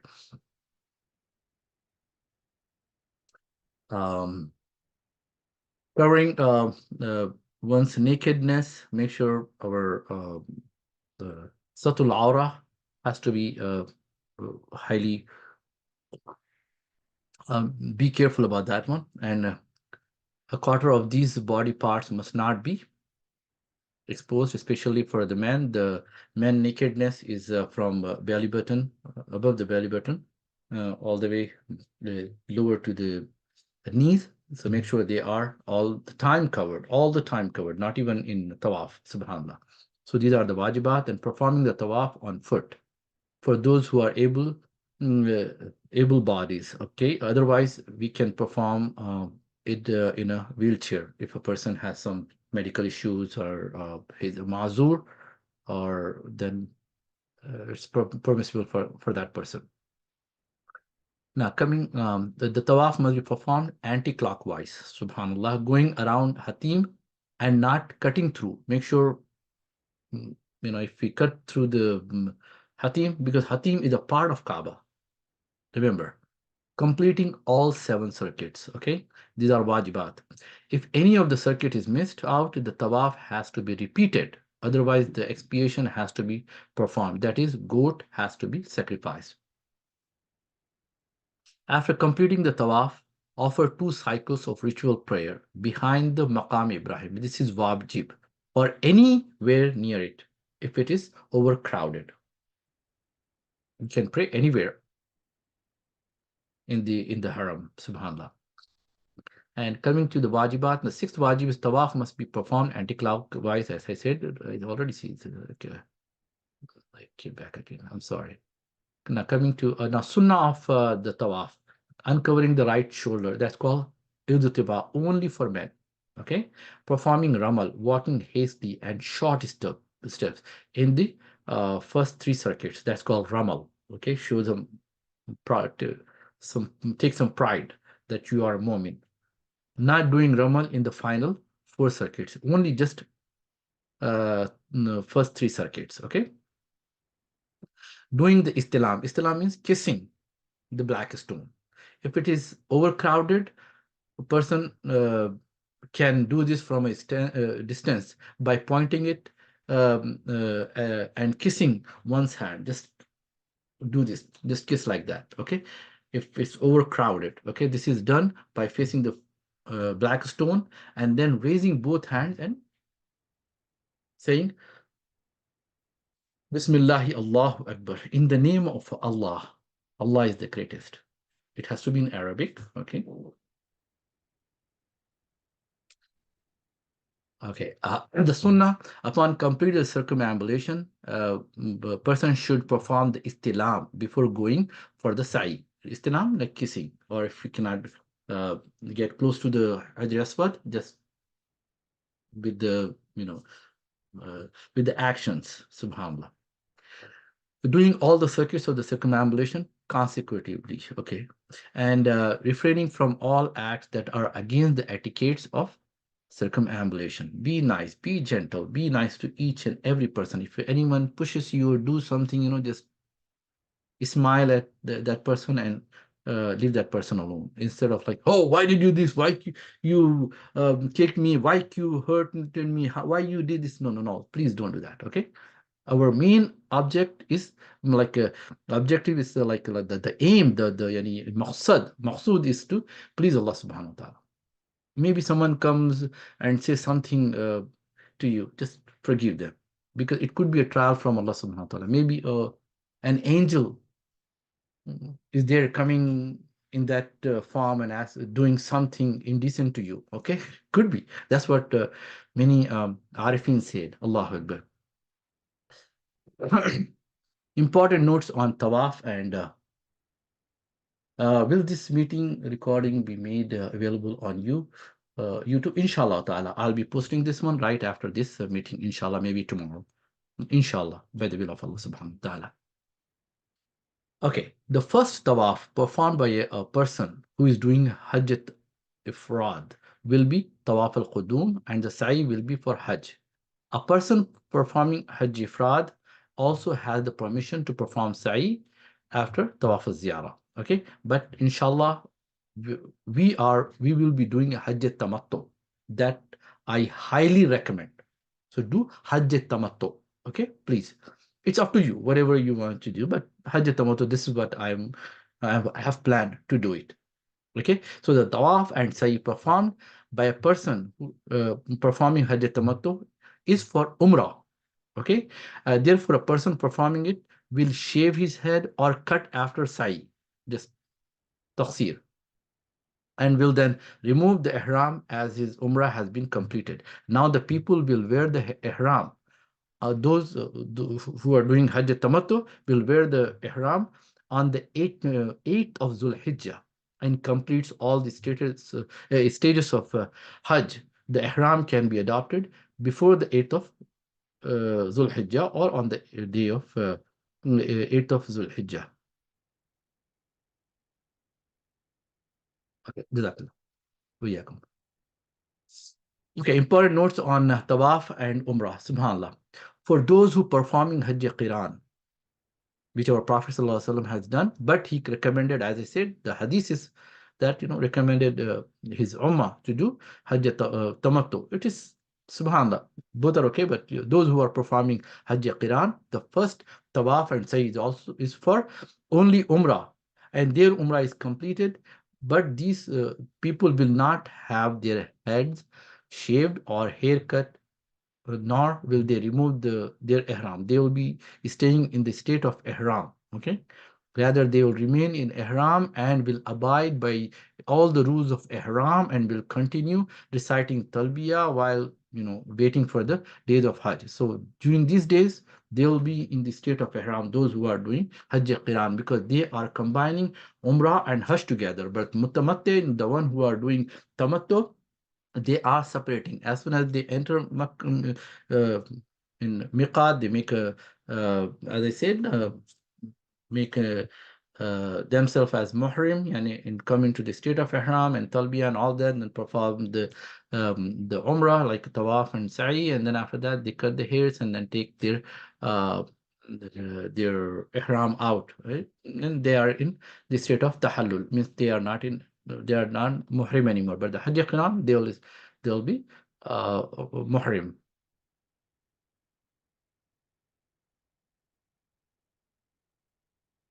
Okay.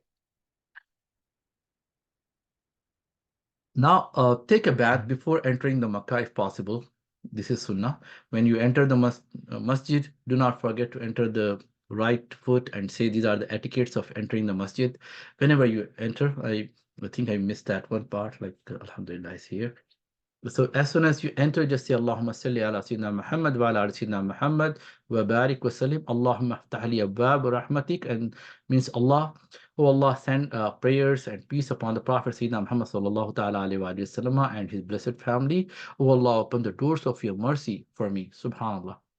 And then say أعوذ بالله العظيم وبوجهه الكريم وسلطانه القديم من الشيطان الرجيم. Means I take refuge with Allah subhanahu wa ta'ala, the supreme, and with his noble dominion and his eternal authority from the accursed devil. Allahu Akbar. So as soon as whenever we enter, these are the etiquettes of entering the masjid. This is not wajib or fard, but they are highly recommended. And this is how the Prophet Sayyidina Muhammad sallallahu ta'ala alayhi wa sallam has taught us.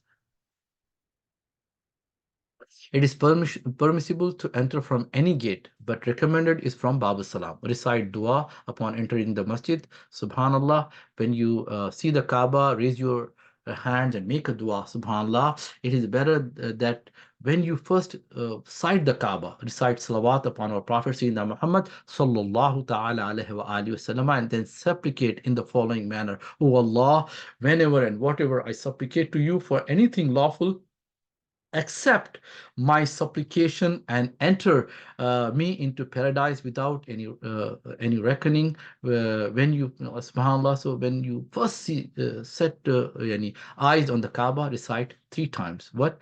La ilaha illallah, Allahu Akbar, La ilaha illallah, Wallahu Akbar, La ilaha illallah, Allahu Akbar. Means there is no deity of worship but Allah is the greatest. Subhanallah. And then say, Allahumma ja'alli biha qararan warzuqni fiha rizqan halala. Oh Allah, grant me peace and contentment from this and grant me lawful sustenance in it. Subhanallah. If you remember, that's fine, or in any language you can say anything. Subhanallah. This is what the Prophet Sayyidina Muhammad sallallahu ta'ala alayhi wa sallam has said.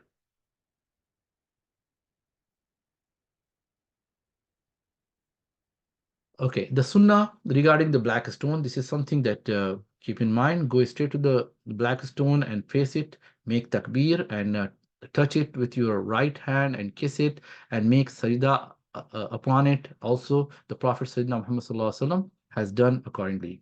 If you are not able to kiss, then touch it, and when you are right with your right hand, then kiss your hand.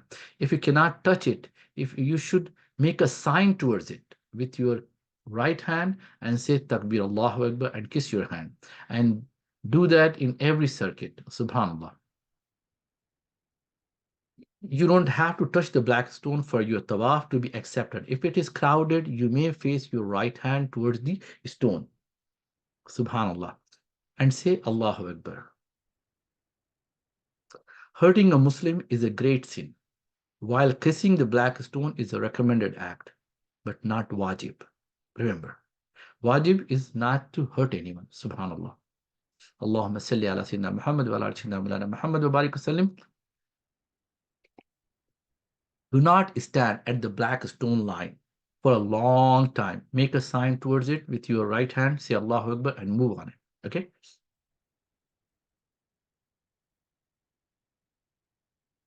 Subhanallah.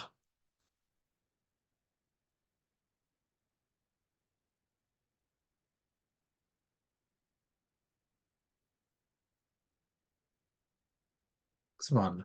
Okay, this is called istiba. Two sunnah applies to this tawaf only. Istiba for men only, to wearing ihram under your right armpit and over the left shoulder throughout the 7 rounds, as you can see here, just for the men.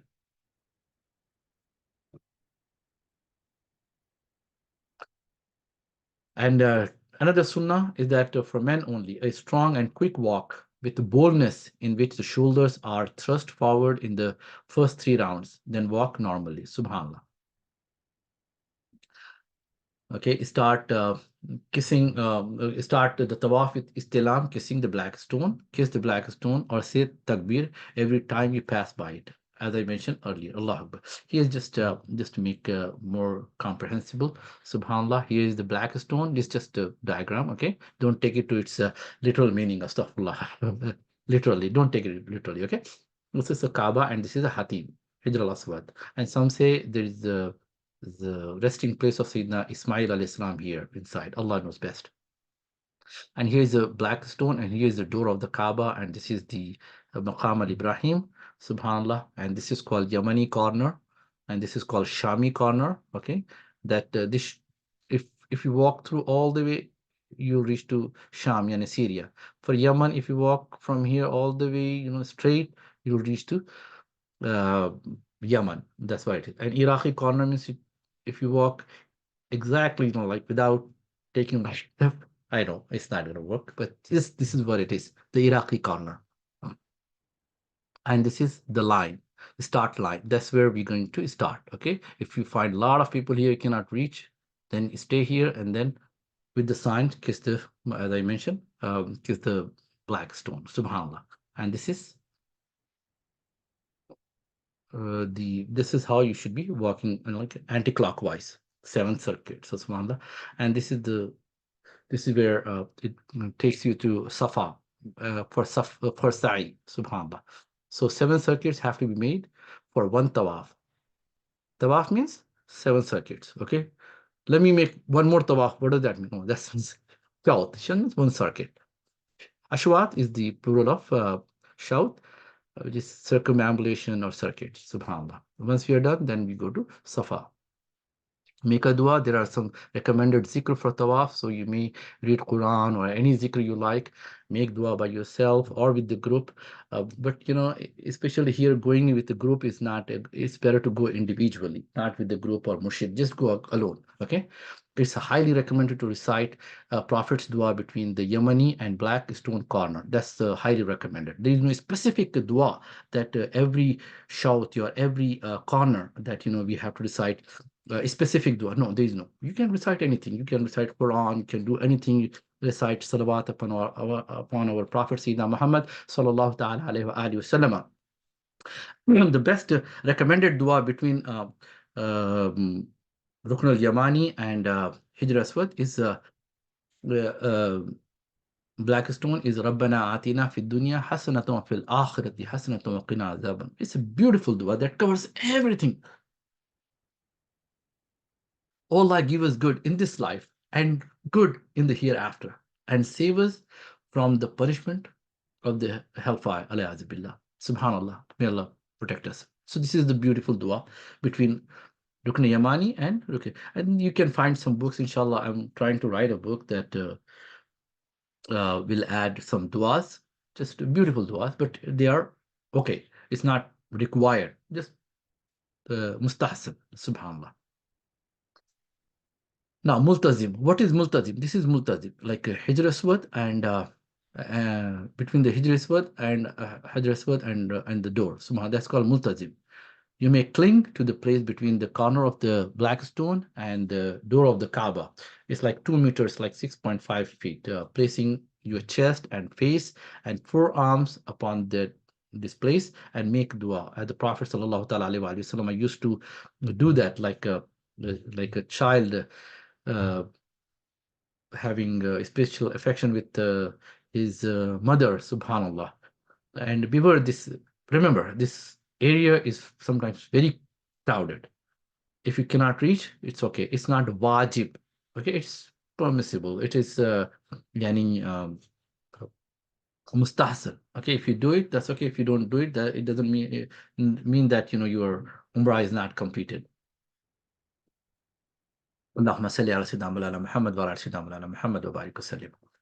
Okay, this is Maqam Ibrahim. Subhanallah, when you finish the 7th round, cover your right shoulder, okay, like as you are doing for the Ramal.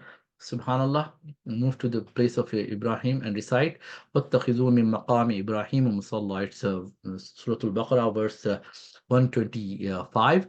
And appoint yourselves a place of prayer on the standing place of Ibrahim. Subhanallah, it's a very beautiful and Subhanallah.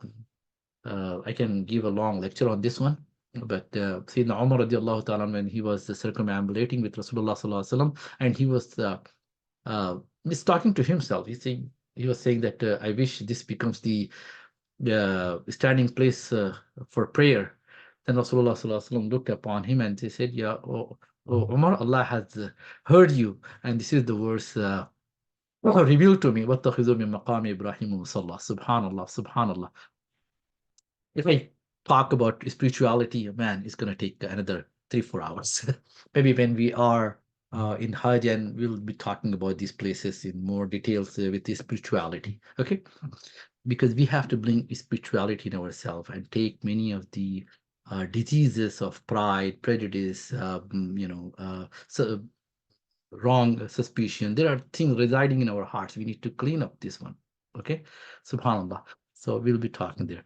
And then what happened? Pray 2 rakat behind Maqam Ibrahim. It is desirable to recite there in, again, Surah Al-Kafirun in first rakat, and after Surah Fatiha, and Surah Al-Ikhlas in second rakat after Surah Al-Fatiha.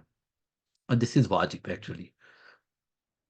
Subhanallah, these are the traces of Sayyidina Ibrahim alayhi salatu wasalam. He was standing and directing Sayyidina Ismail alayhi salam for building the Kaaba. So this is highly elevated in the sight of Allah subhanahu wa ta'ala. And these are the traces of subhanallah, blessed feet of Sayyidina Ibrahim ala nabiyyina wa alayhi salatu wasalam. After that, after praying 2 rakat, go to Zamzam and drink from it and pour some of water on your head, subhanallah, and then you return to black stone, say takbir, and if you can touch it, that's okay. And then, if possible, drink water, subhanallah. There are a lot of fadail of drinking water. Sayyidina Muhammad Rasulullah sallallahu ta'ala alayhi wa alihi wasallam said that Zamzam is for whatever purpose it is drunk for. Subhanallah, Imam Ahmad and Imam Ibn Majah has recorded this hadith, and the Prophet's muttafaqun alayh, that Imam Bukhari and Imam Muslim recorded this hadith, that the Prophet Sayyidina Muhammad sallallahu ta'ala alayhi wa alihi wasallam said Zamzam water satisfies as food and cures illness. Subhanallah, subhanallah.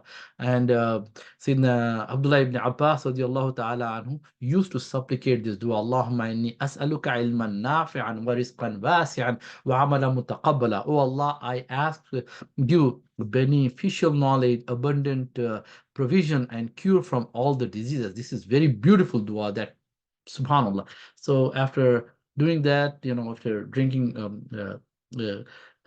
Zamzam in 3 sips, subhanallah, and face towards Kaaba and recite this dua, Allahumma inni as'aluka ilman nafi'an wa rizqan wasi'an wa amalan mutaqabbala. And now come to Sa'i. Okay, Sa'i bain Safa wal Marwa. Sa'i between Safa and Marwa. Sa'i means, subhanallah, make an intention. Allah, subhanallah, start. Sa'i means like have some kind of burden or, subhanallah, this is Safa and Marwa. Sitana Hajira Salamullah alaiha ran between Safa and Marwa. Uh, Subhanallah. So Allah subhanahu wa ta'ala loved her action, although she was looking for water and she had complete faith in Allah subhanahu wa ta'ala that Allah subhanahu wa ta'ala has sent down to us here and He will provide each and everything. This is called tawakkal. That's a trust in Allah subhanahu wa ta'ala. Allah loved her subhanallah action and made as a obligatory act for Hajj and Umrah, subhanallah. So what you do is make an intention, start Safa, recite the ayah in Safa wal Marwa, which I'm going to mention, make a zikr and dua, walk to Marwa. On Marwa, do the same to Safa, on Safa, and walk back to Safa. It's a second lap and complete the 7 laps in the same manner. Allah Akbar. And then finish at Marwa. So that's in nutshell. Now, when reaching the foot of Safa, recite إن الصفا والمروة من شعائر الله فمن حج البيت واعتمر فلا جناح عليه أن يطوف بهما ومن تطوع خيرا فإن الله شاكر عليم. Means surely Safa and Marwa amongst the symbols of Allah subhanahu. Just Hajra alayhi salam ran between Safa and Marwa. Allah made this a symbols, a signs of Allah subhanahu wa ta'ala. So whoever makes a pilgrimage to the house or pays a visit to it, there is no sin if he goes around them both. And whoever does good of his own accord, then surely Allah is grateful, knowing. Subhanallah. Just recite this verse. Subhanallah. Then say, Nabdo bima bada Allahu bihi. This is what the Prophet ﷺ used to say. Means we begin with with that which Allah began with. Subhanallah. And then climb Safa until you see the Kaaba. But this may not be easy with today's, whatever they're going on, like construction. So it's sufficient to just face the Qibla. That's enough. You don't have like people sometimes look around, oh, Kaaba, I don't see, come on. Facing the Qibla is enough. Like when we pray, we don't see Kaaba, but we face towards the Kaaba. Once on top of the Safa, face the Kaaba and say Zikrullah. These are the beautiful zikr that we should be doing. Allahu Akbar, Allahu Akbar. La ilaha illallah wahdahu la sharika lahu lahul mulk wa lahul hamd yuhyi wa yumit wa huwa ala kulli shay'in qadir. لا إله إلا الله وحده لا شريك له أنجز وعده ونصر عبده وهزم الأحزاب وحده. Subhanallah. These are the litanies that we will be reciting inshallah between Safa and Marwa. Subhanallah. These are the zikr. Say all that 3 times, making dua in between. Subhanallah, as you seek zikr, make a dua, zikr, make a dua, whatever dua you have for the whole world, for the ummah of the Prophet Sayyidina Muhammad sallallahu ta'ala alayhi wa alihi wasallam. Then you descend from Safa and start walking in the direction of Marwa. You walk till you reach the beginning of the green light area.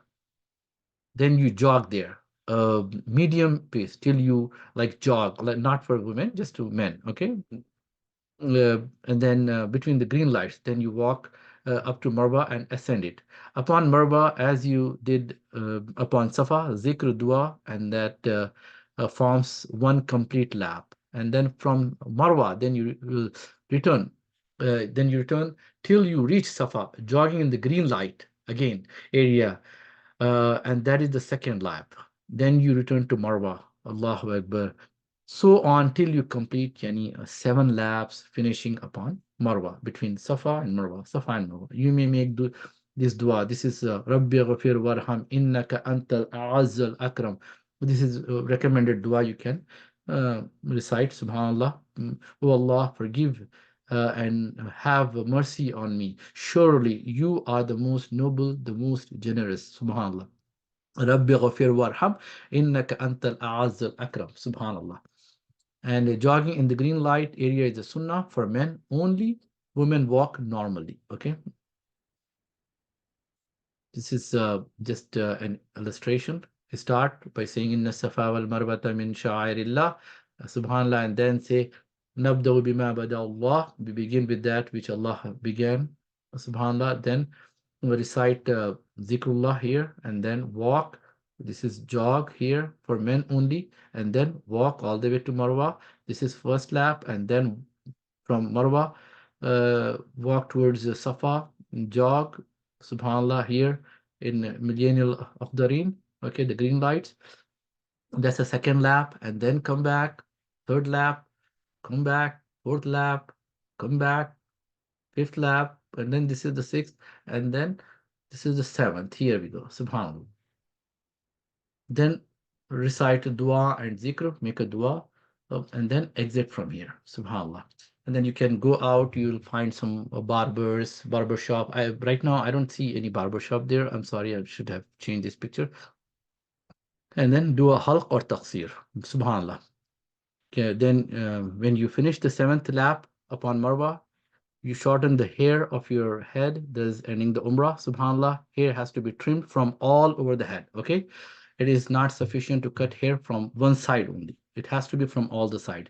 Women trim their hair the length of a finger joint, as you can see here, like women's like here, just 1 to 2 centimeter, or if they have like a ponytail, they can cut just a finger.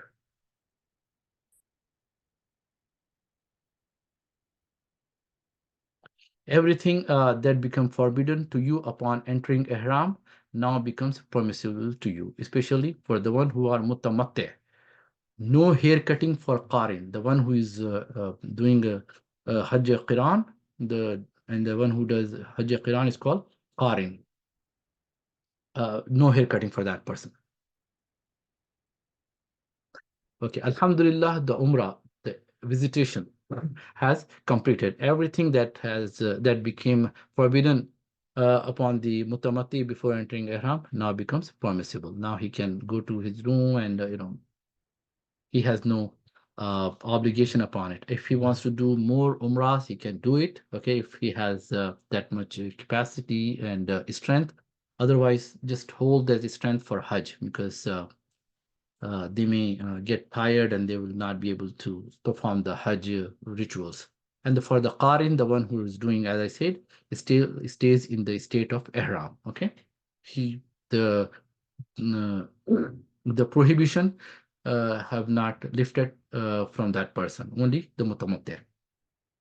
Subhanallah. So this is just stay in Makkah for Hajj. So we are done with the Umrah. If you did the Tamattu, you completed your Umrah and now remain in the normal state, as I said, until the day of Tarwiyah. The 8th of Zulhijjah is called Tarwiyah. While in Makkah, use time wisely.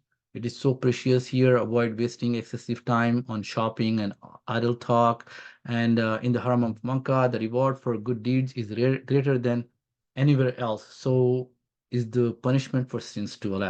So try not to miss any salat in Masjid al-Haram. Each salat is better than 100,000 salat elsewhere. So the equivalent, Allah Akbar, in reward of more than 55 years of salat. Subhanallah. So just take advantage of that, and then make optional tawaf as much as possible, as it may better than salat in Masjid al-Haram for the visitor, but do not exhaust yourself, because Make sure you have the strength for the Hajj. Keep yourself busy in Salat, recitation of the Quran, tawaf, zikr, and reflection. Make lots of dua. Do not neglect other forms of ibadah, charity, fasting, helping others, and say salam, smile, etc. Try not to walk in front of any person praying in the masjid, except in the case of extreme necessity. When entering the masjid, pray 2 rakat of tahiyatul masjid whenever you enter. Okay, in case of don't intend to perform tawaf, beware of professional beggars. Okay, they know how to tell stories and astaghfirullah, which is, I better give like charity to the one who are working like cleaning the streets or other people. Those are the ones. They are highly they are the people should be helped. Before taking a taxi, always ask how much would the trip cost, because they may charge extra, because this is the time they make money in the whole year. Subhanallah. If you pay extra, that's okay. Now here's some suggestion. Let me go fast because I have some more to go. Allahumma salli ala Sayyidina Muhammad wa ala Sayyidina Mawlana Muhammad wa barik wa sallim. The following are some of the acts of worship that you may try to perform while in Mecca and Medina. This is by no means an exhaustive list, Allah Akbar. These righteous deeds are not specific to Mecca or Medina. A Muslim should try uh, his or her best to include them in the daily routine. Subhanallah. Stay in masjid after performing the prayer as much as possible to remember Allah and make dua. Subhanallah, the angels will be sending blessing upon you and making dua for you as long as you stay in the place where you offer prayers. Allahu Akbar. And Sayyidina Rasulullah sallallahu ta'ala alayhi wa sallam said that the angels send blessing upon one of you so long as he is in the prayer place, subhanallah, where he offered his prayer, so long as he does not break his wudu. Subhanallah, then say, Allahumma, what they say, Allahumma fir lahu warhamhu. Subhanallah. Oh Allah, forgive him or her, or have mercy upon him or her. Subhanallah. This is required by Imam Muslim and Imam Bukhari and Imam Muslim. Subhanallah. This is a stay in masjid after the Fajr prayer, recite the morning zikr until these are all the the good things that you do. Allahumma salli ala Sayyidina Muhammad wa barik wa sallim. Pray all prayers should, it's highly recommended to offer in congregation, and there are so many ahadiths in this. Let me move fast. Allahumma salli ala Sayyidina Muhammad wa sallam. Pray at least the rawatib, like 20 rakats of voluntary prayers every day, two before Fajr Salah, which is the Sunnatul Muakkada, four before Zuhur Salah, like before the Fard, for a non-emphatic Sunnatul Ghair Muakkada before Asr. These are like Sunan and Nawafil. Just try to get as much reward as possible. Subhanallah, these are the prayers we all know. Subhanallah. And here is the saying of the Prophet Sayyidina Muhammad sallallahu ta'ala alayhi wa sallam, that whoever persists in performing 12 rakat, Allah subhanahu wa ta'ala builds a house for that person in paradise. 4 rakat before Zuhr, 2 rakat after Zuhr, and 2 rakat before Maghrib, and 2 rakat after Isha, and 2 rakat before Fajr. This is the hadith recorded by Imam Nasai, which is Sahih. Subhanallah. Pray at night, the vigil prayers, subhanallah. The Prophet Sayyidina Muhammad sallallahu ta'ala alayhi wa sallam said that hold fast to night prayers, for it was the way of righteous before you, a way of drawing any like closer to Allah subhanahu wa ta'ala, and expiation for wrong deeds and shields from sin. So there are so many ahadiths in this regard, and these are the zikr which I already mentioned. Subhanallah, recite as many times as possible. Subhanallah, at least 100 times. لا إله إلا الله وحده لا شريك له له الملك وله الحمد وهو على كل شيء قدير, and then 100 times Subhanallah wa bihamdi Subhanallah al-Azim, and Subhanallah walhamdulillah wa la ilaha illallah Allah wa la hawla wa la quwwata illa billah, and then do istighfar, astaghfirullah al-Azim al-Aziz, la ilaha illa huwa al-hayyul qayyum wa atubu ilayh. Subhanallah. And Subhanallah, and recite a daily predetermined portion of the Quran, whatever you can Quran recite. Subhanallah. This is the hadith. Subhanallah. Let me move on, and then Hatim. This is the Hatim, 3 meters. It's a part of Kaaba. Subhanallah. If you get a chance to enter the Hijr, make sure you pray within the 3 meters. Subhanallah, as if you are praying inside the Kaaba. if you're praying here. If you are not allowed to go there, or if it's crowded, just pray outside. Allah subhanahu wa ta'ala give you based on your niyyah. And performing multiple umrahs, if you are able to do it, then do it. Otherwise, try to save your energy for the Hajj. Subhanallah. uh, okay, you can do the umrah for the deceased person, like father or mother, or any sick person, like a father or mother who's sick, or like anyone who the loved one who passed away. You can do on behalf of them. Subhanallah. Fulfillment of the vow. If you made a nazar or something, then try to do it at that time. Subhanallah. One of the best ibadah while in Makkah after completing the umrah is tawaf. One can do as many tawafs as one wishes. Subhanallah. So this is done of the Umrah. Now until the 8th of Dhul Hijjah. Now here comes the Hajj. Subhanallah. I know I'm taking a lot of time, Subhanallah, because I had to add few things that were asked by me, by many people. Subhanallah. Now here comes the Hajj, step by step. Subhanallah. Ihram of Mutamatti for Hajj, we know all the about the Ihram. Just wear the Ihram. We don't have to go to any miqat as long as you are in Makkah, like close to Makkah, or in the Haram. Just put on, just come into the state of Ihram. Okay, and then with the question, can we do Qadaya Umr while in Makkah and Medina? Yes, you can pray your missed prayers, whatever the prior prayers that you have missed, you can try to finish it there. Okay, like let's say if you have missed some Zohar or Asr or Fajr, like you can pray there if you have time. MashaAllah, that's a good time. But so that's a good. You can do that. Subhanallah. In Makkatul Mukarramah and Madinatul Munawwarah. So, talking about Hajj, Ihram of Mutamati for Hajj. Subhanallah. Put on the Ihram, and then Mina on. We go to Mina on 8th of Zulhijjah, and then from there we go to after on 9th of Zulhijjah. After the sunrise, we go to Arafah, and then once we are done with the Uquf of that's the Hajj, actually, Arafah. And then we go to Muzdalifah after the sunset. Subhanallah.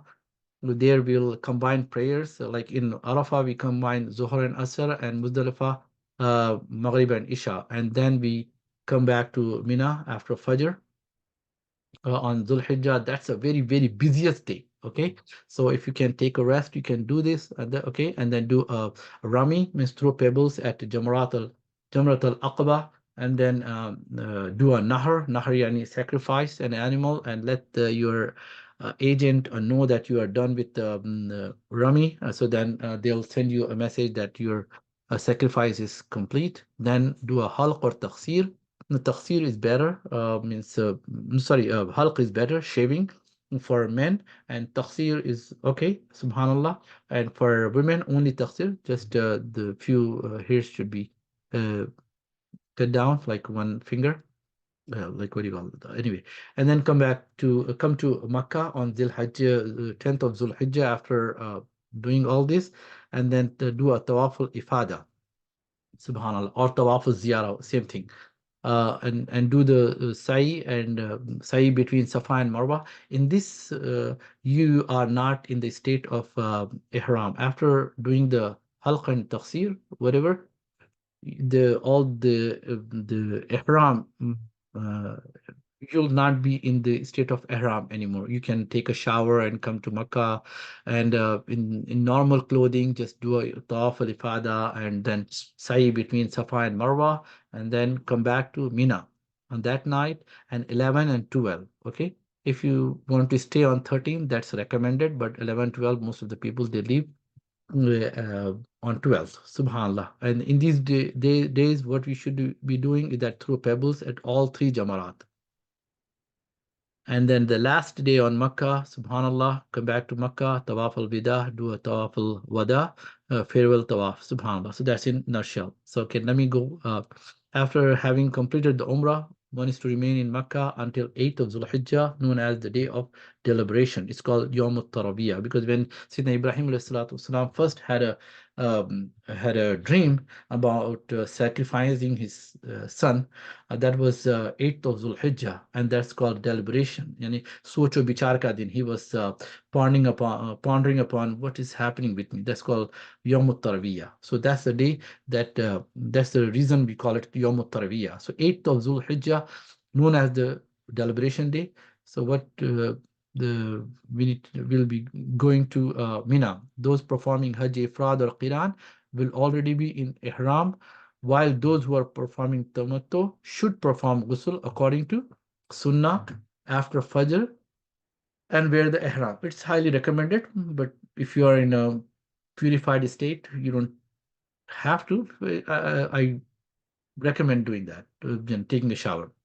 Now recite Talbiyah aloud 3 times and recite Salawat upon our Prophet Sayyidina Muhammad sallallahu ta'ala alayhi wa alihi wasallam and his family softly and make a dua. You continue until you throw the pebbles at Jamrat al-Aqaba on 10th of Zulhijjah. That's it. This is the timing that you will be reciting Talbiyah. Labbaik Allahumma labbaik. Uh, Subhanallah, I think this was missed, right? Okay, when you're, this is the intention for Hajj. Allahumma inni uridu al-hajja fayassirhu li wa taqabbalhu minni. Nawaitu al-hajj wa ahramtu bihi mukhlisan lillahi ta'ala. Labbaika bil hajj. This is recommended, not required. Just as long as you have intention in your heart, that's enough. But utter from our tongue that, oh Allah, I am intending to perform Hajj.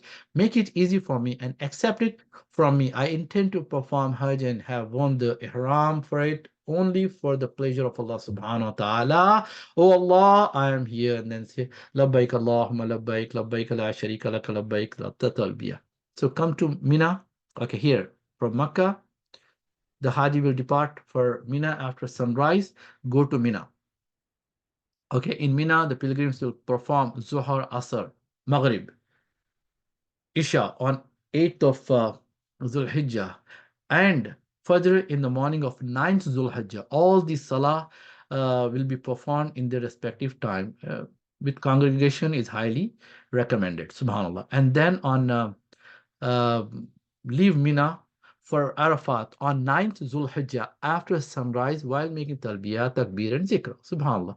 لبيك اللهم لبيك لبيك لا شريك لك لبيك إن الحمد والنعمة لك والملك لا شريك لك, and then recite at least 3 times and then salawat upon our Prophet. This is the Arafat. Now we come to Arafat. These are the conditions that the person has to be Muslim, being in a state of Ihram. The Wuquf Arafah must be performed. This is the integral part of Hajj. Okay, if you miss that, then Hajj is not performed. Then a person has to redo it in next year. Allah Akbar. And it is a condition, as I mentioned, Subhanallah. So you stay there, Subhanallah, with its boundaries. It must be performed within the right time. That is, it should be performed on the 10th of Zulhijjah from the moment the sun starts setting from its zenith, yani zawal, until the break of the dawn, yani subh sadiq, the next day. Subhanallah. So this is the timing. This is the span of staying. A portion of this time has to be fulfilled. Okay. Okay, be in the right place and right time for a moment, whether in the state of ablution or not, or whether the women stay in the state of ritual purity or not. Simply being there is obligatory. It's a fard. Allahumma salli ala Sayyidina Muhammad wa ala Sayyidina Mulana Muhammad wa barik wasallim. Okay, very important. Terminating the wukuf and starting to leave in Arafat before sunset, as long as you are within the boundary of Arafat. Whereas to leave the boundary of Arafat before sunset is forbidden. It has to be after sunset. Okay, delivering a sermon before Zawal, it's a dislike. Those are the karahat.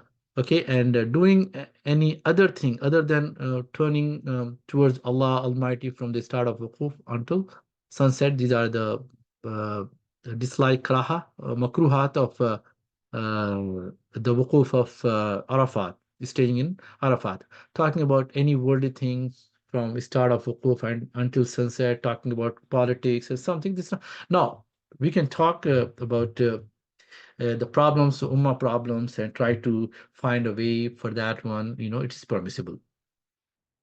Once you are certain that the sunset and delaying leaving Arafat unnecessarily, leaving Arafat before sunset, it's makruh, subhanallah. Praying Maghrib or Isha in Arafat, that's makruh, that's not good. It has to be in Maghrib, and Isha has to be performed in Muzdalifah. Okay, the excellence of the day of Arafah. Subhanallah.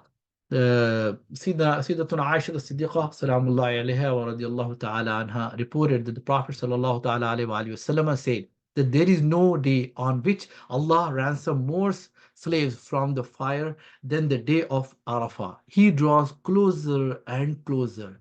Then he boasts about them before the angels and say, what do these people want? Subhanallah, because he is there to fulfill our needs. Allahu Akbar, every moment, subhanallah. When the sun begins to shine on Mount Shabir opposite Masjid al-Khayf, leave Mina uh, towards Arafat. I think we did.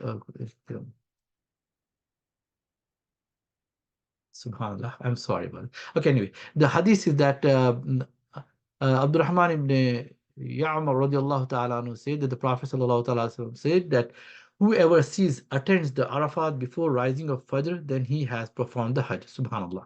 Fajr of uh, before the Fajr of 10th of Zulhijjah.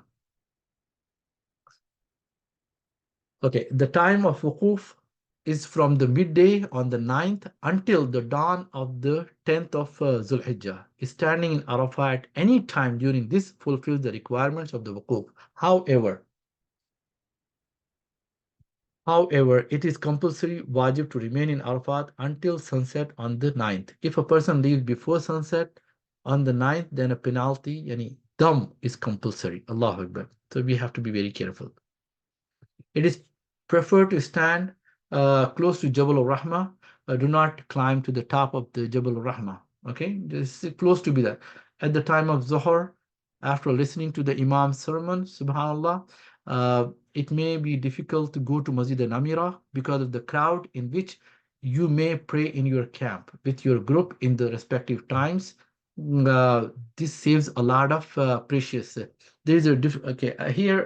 Do we combine Zohar and Asr in Arafat? Yes, we will combine Zohar and Asr in Arafat. Some scholars say that since we are not, people who do not pray in Masjid al-Namara, if they are praying in their tent, they have to pray within the respective times. But since Rasulullah sallallahu ta'ala alayhi wa sallam has combined in Arafat, that's enough for us. So just combine the salat. Combine Zuhr and Asr. I believe I answered your question, Sahib Ali Sahab. Jazakallah. Okay, join the Zuhr and Asr, as I said, if you are in the Masjid al-Namara.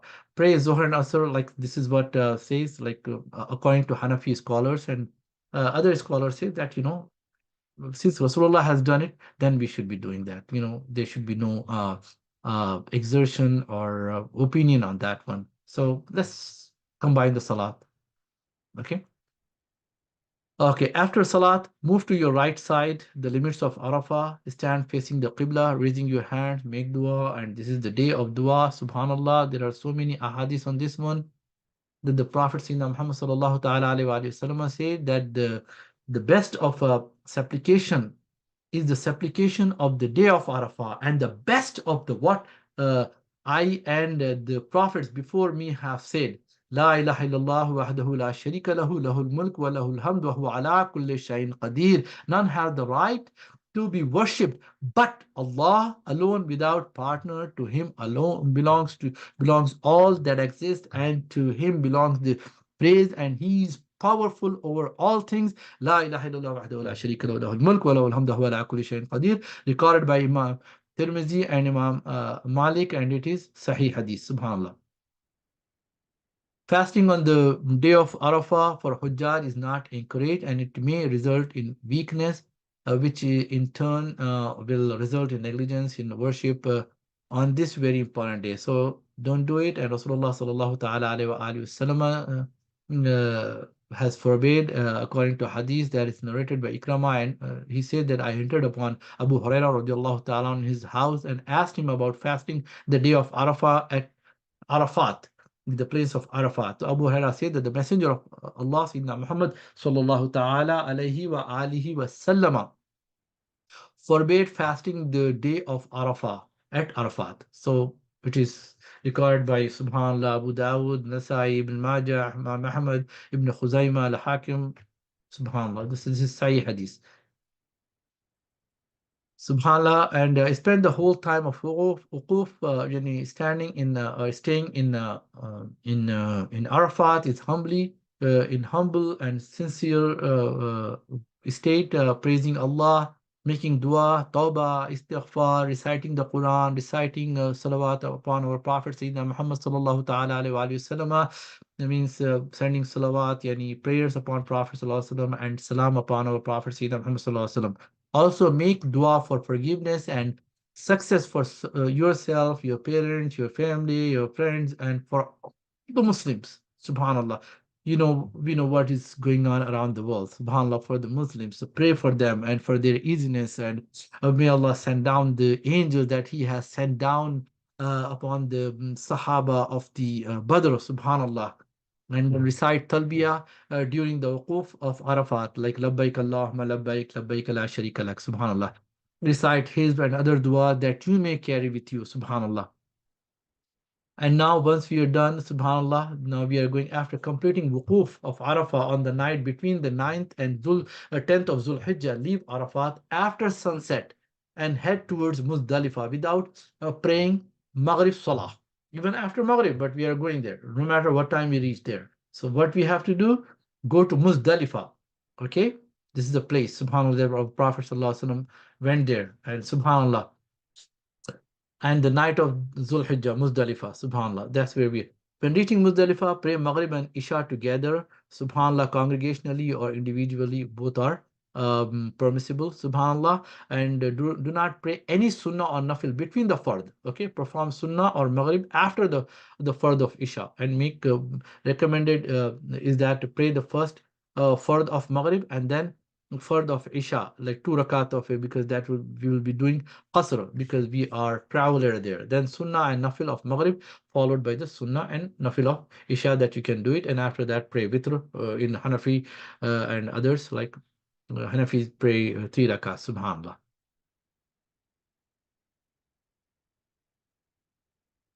Okay, and there what you do is you may collect 49 or 70 pebbles. Okay, it's more practical actually. And it is also permissible to pick the pebbles from any place, but this is where the Prophet ﷺ has done, to just try to pick from there. Okay, and do istighfar while staying in Muzdalifah, takbir, tahleel, tasbih upon, and then salawat upon our Prophet sallallahu ta'ala alayhi wa sallam, and of course talbiyah. Then you sleep until Fajr. MashaAllah, this is the place I slept. Subhanallah. Like, although it was very hard, but Alhamdulillah, when I was thinking that, Rasulullah has slept here. So it let me sleep in a second. Subhanallah. Subhanallah. So in the morning, perform Salatul Fajr. Of course, make a wudu. And perform Salat al-Fajr in congregation, or whatever is possible there, or individual, but highly recommended is the congregational. It's a Jama'ah. Again, istighfar, tahleel, takbir, tasbih, durood, talbiyah, subhanallah. And then, as you see, subhanallah, after praying Fajr, face Qibla and recite Takbir, as it's been saying, and make a dua until sky becomes very bright. Then you leave for Mina before the sun rises calmly while reciting Talbiyah. And when you come to the river valley of Muhassir between Mina and Muzdalifah, just walk fast from there, because this is the prayer. This is the place Allah Subhanahu wa Taala send down the ababil over the people of Fil, which is mentioned in Suratul Fil, Subhanallah, and continue reciting Talbiyah. Allahumma salli ala Muhammad wa ali Muhammad barik wa sallim, and come to Mina. I'm sorry, I'm going too fast because uh, I got uh, almost 30 more slides, because I want to give all the information. Okay, nothing is missed. Okay, that's the reason. So we are going, and this is we do it once in a lifetime, and those who are doing for the sake of Allah. So Subhanallah. So I had to spend a lot of time to create these slides for the sake of Allah Subhanahu wa Taala. Okay, so now we are coming to Mina, and we are doing Rami. Rami means stone pelting. This is called Yom al-Hajj al-Akbar. You arrive to Mina the morning of the 10th of Zulhijjah. This is the busiest day of the Hajj. Okay, just prepare for this. You will be performing these manasik, these rituals. Number one, stone Jamarat al-Aqba, only the one, the big shaitan. Okay, and then after that, sacrifice an animal, or let the agent know that you are done with the uh, with the with the stone pelting upon Jamrat al-Aqaba, the big one. Only, okay, and then shave or trim off your hairs. And same with the women, only they are trimming, as I mentioned earlier. Subhanallah. And then go to Makkah. Especially, remember, before doing all these things, okay, uh, if you want to take a rest, that's better. Okay, go after Zohar. Okay, this is the best. Okay, uh, take a rest, so then we'll have some strength and we'll be doing, because this is the busiest day. And then all these which I mentioned, subhanallah. And then you stone Jamarat al-Aqba only on this day after Zohar with 7 small stones slightly bigger than the chickpea, not the big rocks. Don't take it. Okay, I see many people do that. That's not. And be gentle, be nice, be moderate, be the uh, nice Muslim. Okay, instead of using filthy language. I know some people, they swear, they say something, na'udhu billah, which I don't want to mention here. Alayhi billah, alayhi billah. You recite takbir, tahleel, you cease reciting talbiyah. As soon as you see the Jamrat al-Aqba, stop reciting talbiyah, and Allah baik, Allahumma labbaik. No, you're not doing this anymore. That's it. You're done from here. Okay? And then you start throwing the small stones to that Aqba. Uh, how to perform Rami? Okay, stand approximately 6 or 7 feet away from the Jamara in such a manner that Mina is on your right side. Okay, and Makkah on your left side, and Jamara is straight in front of you. Subhanallah. Is if there are overcrowding and a danger of being crushed, then stand wherever you find space and perform Rami. This is the place many accident happens. So please be very, very, very, very careful, and be gentle, be nice, and subhanallah. Take one pebble in the right hand and raise the hand up high. Recite Bismillah Allahu Akbar and throw the pebble at the Jamrah. Keep repeating this until you have thrown 7 pebbles. Recite Bismillah Allahu Akbar, then throw when throwing the each pebble. And here are some.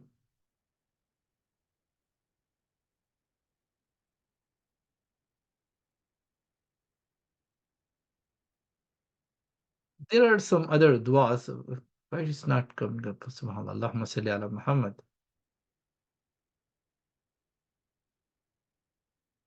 Had this, I must have done something wrong. Okay, but there is a dua which is preferable. Like when you are throwing the pebble, Allahu Akbar, say Bismillah, Allahu Akbar, Rahma lish shaitan, means Allah is the greatest. Okay, and in order to disgrace shaitan, Rahma lish shaitan, Ridal lir Rahman, and please the merciful one, yani Allah subhanahu wa ta'ala, I am performing this. Allahumma ja'alhu hajjam mabrura wa sa'yam mashkura wa damba maghfura. Yani, oh Allah, accept this Hajj, accept my efforts and forgive my sin. And here the spiritual that many Gnostics say, the Arifin say that when we are throwing pebbles, make sure our diseases, like heart diseases, means uh, pride, prejudice, jealousy, wrong suspicion, heedlessness, what do you call that? Ignorance. And these are the things that are residing in our hearts. We are taking them out, subhanAllah, because these are the shayateen who are leading our lives sometimes, nauzubillah. It makes us the self-worshipper instead of Allah, God worshipper, nauzubillah. So many times people make decision based on these nauzubillah, these diseases that are residing in our hearts. Allahu Akbar. So think that you are taking stubbornness out from your heart. Rajm Bismillah, Allahu Akbar. Then taking your jealousy out from your head, because we are transforming from one state to another state. Subhanallah. Because at the end we will be like as we are just newly born. Subhanallah. So this is a transformative experience that we are having. Subhanallah. So this is what one of the spiritual thing that I would like to share with you. Subhanallah, this is what my father has taught me when I was first going out for Hajj. It means you're staying Mina for 3 days. Why? Because you will be fighting. You are throwing pebbles to the shayateen, but there are no shayateen there. Allah knows whether the shayateen will be there or not. Allah knows best. There is no hadith. There is no nas. Yani there is no text from Quran and hadith that there will be shayateen there that you are throwing. Okay, only you are throwing the pillars, subhanallah. But think that there are some shayateen sitting. Like shayateen means shaitan, the one who has shaitana, means what do you call the mischievousness. Allahu Akbar. Everyone has it. That's called shaitana. Iblis, the name of shaitan, is actual name is Iblis. Because of mischievousness, we call them shaitan. Shayateen al ins wal jinn, mischievous of human beings and the jinns. So shayateen exist in insan, ins, like human beings, and also jinnis. Allahu Akbar. So what are these? These are the things that they follow themselves by following their stubbornness, by following their pride, by following their nauzubillah, whatever those things. Allahu Akbar. Ill behaviors that they are keeping in their heart. Subhanallah. Anyway, so this is something that I would like to share with you. Allahumma salli ala Sayyidina Muhammad wa ala Sayyidina Mawlana Muhammad wa barik wa sallim. Subhanallah, subhanallah. Now, after that, we do sacrifice. Once we are done with this, if you have like a tawkil, that's called tawkil, the agent or deputizing for animal sacrifice, you bought a coupon. This is okay. So this ritual will be performed on your behalf by that agent. And so contact the agent if you are with the group and have him inform you about the sacrifice to move for halq, shaving, or taqsir after that.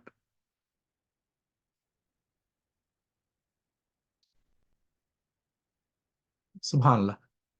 So just do the same thing which I mentioned. Then you shave off your head. This is highly recommended. Shaving is better. Okay, having like cutting, doing a taqsir, like shorten your hairs, because our Prophet ﷺ did it. So just do it because this is something we are sacrificing. Okay, we are not, no, my hairs are very beautiful. I want to keep that. This here to please Allah Subhanahu wa Taala, not pleasing yourself. So it's highly recommended sunnah that you should be doing this.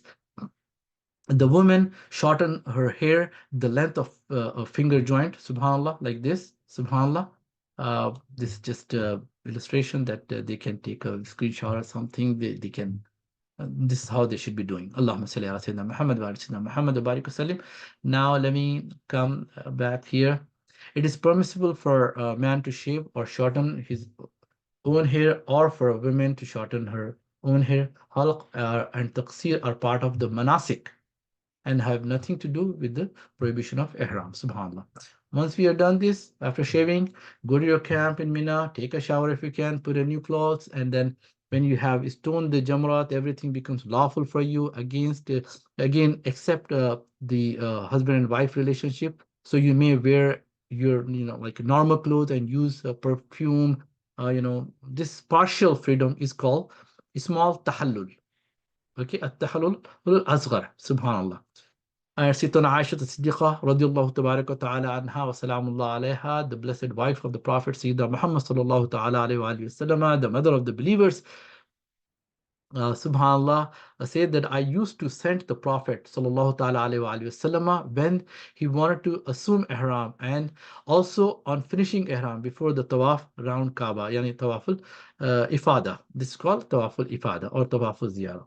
And then we go do the tawaful ziyarah, also known as tawaful ifada or tawaful hajj. So don't get confused with this. Same thing. Tawaful ziyarah, tawaful ifada, tawaful hajj. Same thing. Subhanallah. Inshallah, I'll respond to the questions later. Subhanallah. I know there are a couple of. No, no, no. Actually, I already responded. Subhanallah. Okay, come to Makkah, perform after performing Rami, sacrifice, and shaving or cutting the hairs on the 10th. Take a bath, as I said, according to Sunnah, perform wudu, put on normal clothing, and apply perfume. Eat some sacrificial meat. If it's not, eat something to. Okay, it is allowed to travel to Makkah by car or bus. I know the taxi drivers ask a lot of money. If you can afford, then do it, because this is the time they make money. So help them out. It's okay. Sometimes I don't bargain with them because they live in Makkah. So, subhanAllah. Anyway, remain busy in remembrance of Allah subhanahu wa ta'ala all the time. Okay. And then this tawaf is performed in stitched clothing. There is no ijtiba in this tawaf, as we did in Umrah. Once you have completed, then here make a tawaf. Once you have completed 7 circuits, subhanAllah, of this. Once you have make a tawaf 7 circuit, as I have mentioned, I start from the black stone and then make 7 circuit or recite any dua, but between Rukn al-Yamani and the black stone, recite Rabbana atina fid dunya hasanatan fil akhirati hasanatan wa qina adhaban nar. Same thing without the ihram, just normal clothing. As I said, Allahumma salli ala Muhammad wa ali Muhammad. Once you have completed 7 circuit, come to Maqam Ibrahim, pay 2 rakat, wajib tawaf, salah, and dua. Subhanallah, as before we done in Umrah, Subhanallah, after tawaf al-ifada, you are in a state of complete tahallul. All restrictions of ihram are lifted, Subhanallah. And then come to multazim if you can come. Otherwise, if there are a lot of people, just stay away from there. Okay, save yourself. Now drink Zamzam, Subhanallah, and perform sa'i as performed before. The method of the sa'i is exactly the same as it has been mentioned before, but this sa'i will be with the stitched clothing. Subhanallah. Same dua should be recited, which I mentioned, and perform 2 rakat nafil salah close to the mataf in Masjid al-Haram after sa'i has been completed. It is recommended, not wajib. Subhanallah. Allahumma salli. So the integral acts of Hajj have been. Who started this? Completed. All that is left is to spend 2 or 3 days in Mina and stone the pillars. Shayateen. I'm sorry about that. Something someone started. Okay, anyway, tawaf after this is tawaf al-afada. Now, congratulations. Okay, all the further integral like rukun and wajibat and faraid acts have been now completed. All that is left is to spend 2 or 3 days in Mina and stone the pillars. Shaitan is still. It is highly recommended sunnah to stay in 11th and 12th. Subhanallah, in Mina. Here we are pelting the shayateen, Allahu Akbar, throwing pebbles on shayateen. And also there are few shayateen residing in our hearts, to take them out, because we want to be clean as mother birth to the newly born child. Subhanallah. And Subhanallah, Allahumma salli ala Sayyidina Muhammad wa ala Sayyidina Mawlana Muhammad wa barik wasallim. We are done with this, and Subhanallah. Then stay in Mina for the days of Tashriq, 11th, 10th, 11th, possible 13th, but many people they leave on 12th. This is how we are going to be doing that. A non-Hanafi scholar considered the staying in Mina is wajib. Subhanallah. because our Prophet sallallahu ta'ala alaihi wasallam stayed. It is just a stay because there will be some hardships and maybe trials, stay there, subhanallah, because we are here to perform each and every rukun, every part in a proper manner. Uh, for 11th and 12th, stone the three jamarat, each with seven pebbles in each of those days after Zawal, and when the sun moves from its zenith, which is the Zuhr time.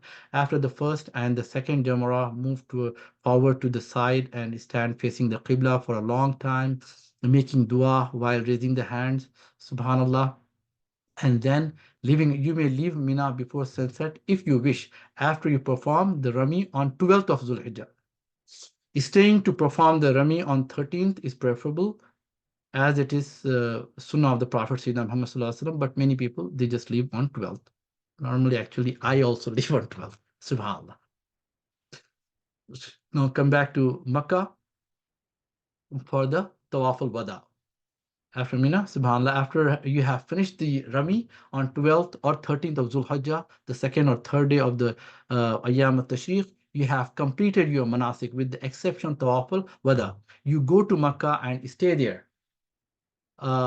There, if your package arranges for extra days in Makkah after Hajj. While in Makkah, make sure again, pray in Jama, uh, uh, stick with the wazaif, like recite Quran, don't get yourself in worldly affairs, subhanallah, and make a nafil tawaf, like voluntary tawaf as much as possible if you can. And okay, and then the Prophet sallallahu alaihi wasallam said, none of you should depart until he makes his last act, tawaf of Hajj, which is called tawaf al-wada, is an obligatory act on every except menstruating women who are excused. The Prophet Sayyidina Muhammad Sallallahu Alaihi Wasallam used to carry Zamzam water with him in water skins and containers, and he used to pour it upon the sick and give it to them to drink. Subhanallah. And when you finish the tawaf, you leave the masjid walking normally, not backwards. So, in nutshell, here, Subhanallah. If I go, it's gonna take a lot of time. This is the nutshell, Subhanallah. So, starting Ihram.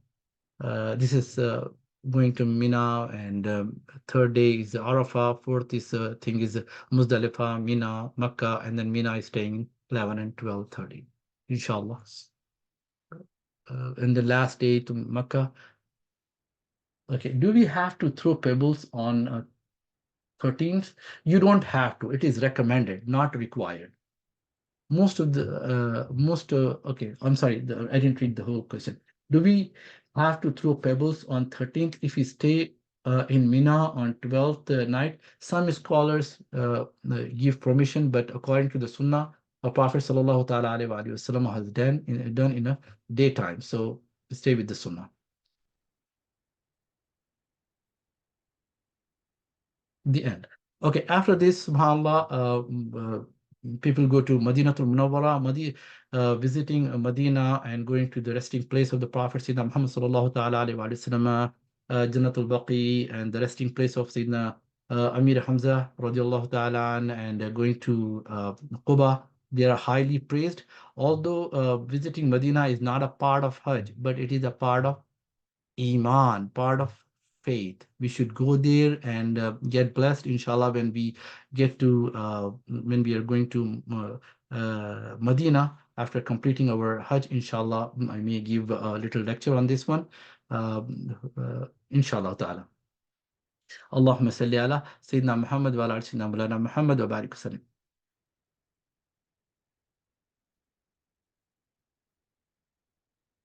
Okay, anyone has any question? I'm here. Allahumma salli ala Muhammad wa ala Muhammad wa barik wasallam. I know I took a lot of your time, but we do this once in a lifetime, so we should know each and everything, okay? And this is what it is. If anyone has any question, please let me know.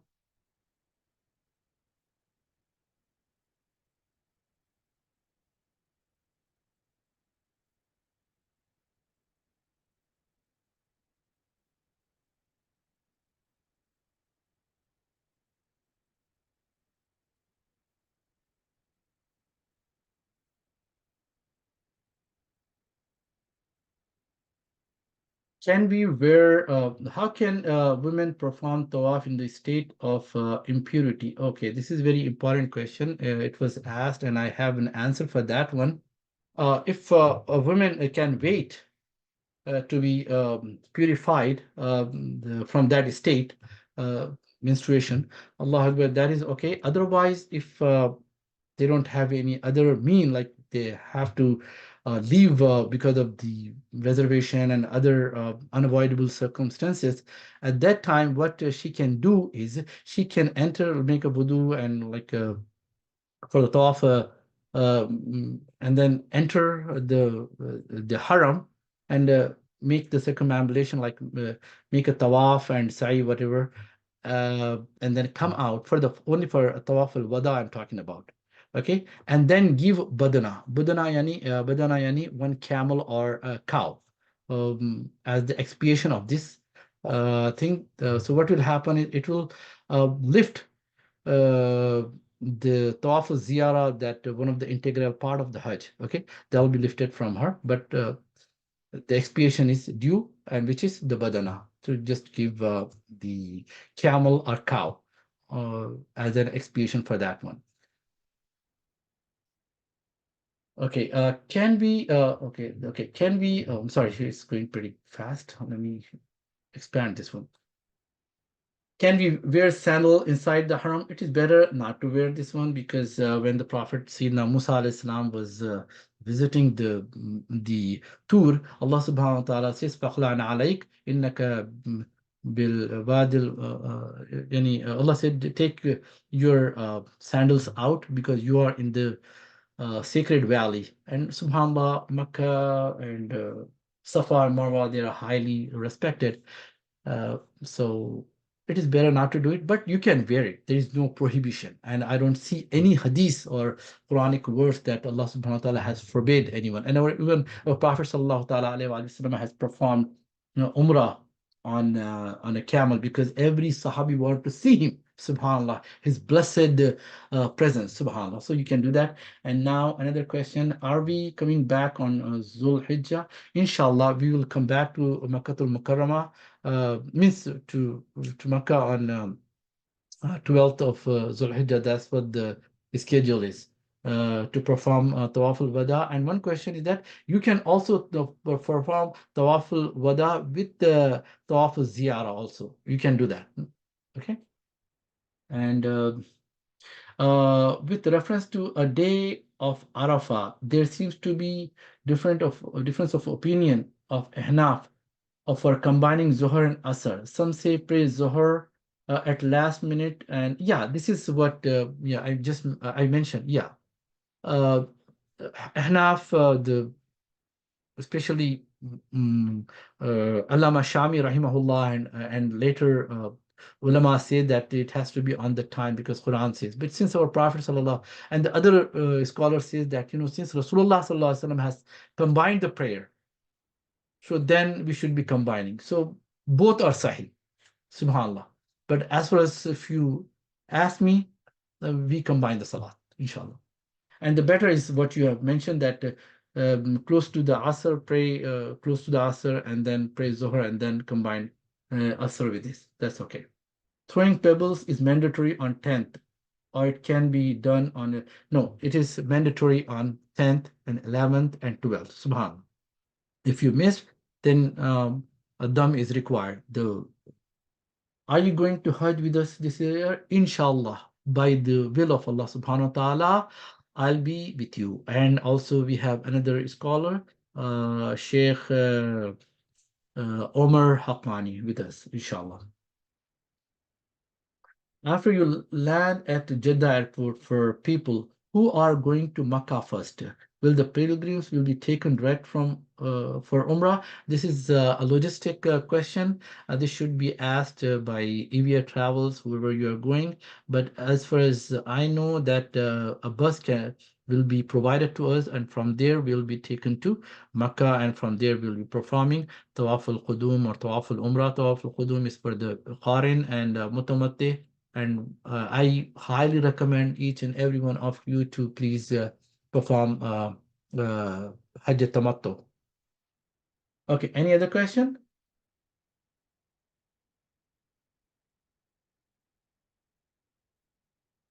Okay, as far as Madinatul Munawwara, yeah, inshallah, we'll be going to Madinatul Munawwara. It is a very great opportunity and blessing for us to go to Madinatul Munawwara, inshallah, and send salawat and salam to the Prophet Sayyidina Muhammad sallallahu ta'ala alayhi wa alihi wa sallam, and Sayyidina Umar, Sayyidina Abu Bakr, and then outside, like go to the Janatul Baqi, send salawat upon the part of the Prophet Sayyidina Muhammad sallallahu ta'ala alayhi wa sallam, Sayyidatuna Fatimatu Zahra, and her children, subhanallah, the Ahlul Bayt and the Sahaba, Sayyidina Usman and others, inshallah, Fatima binti Asad. There are so many, inshallah. I'll be sharing the map of that one, so that way we will be sending salam to them, and inshallah, respecting those places.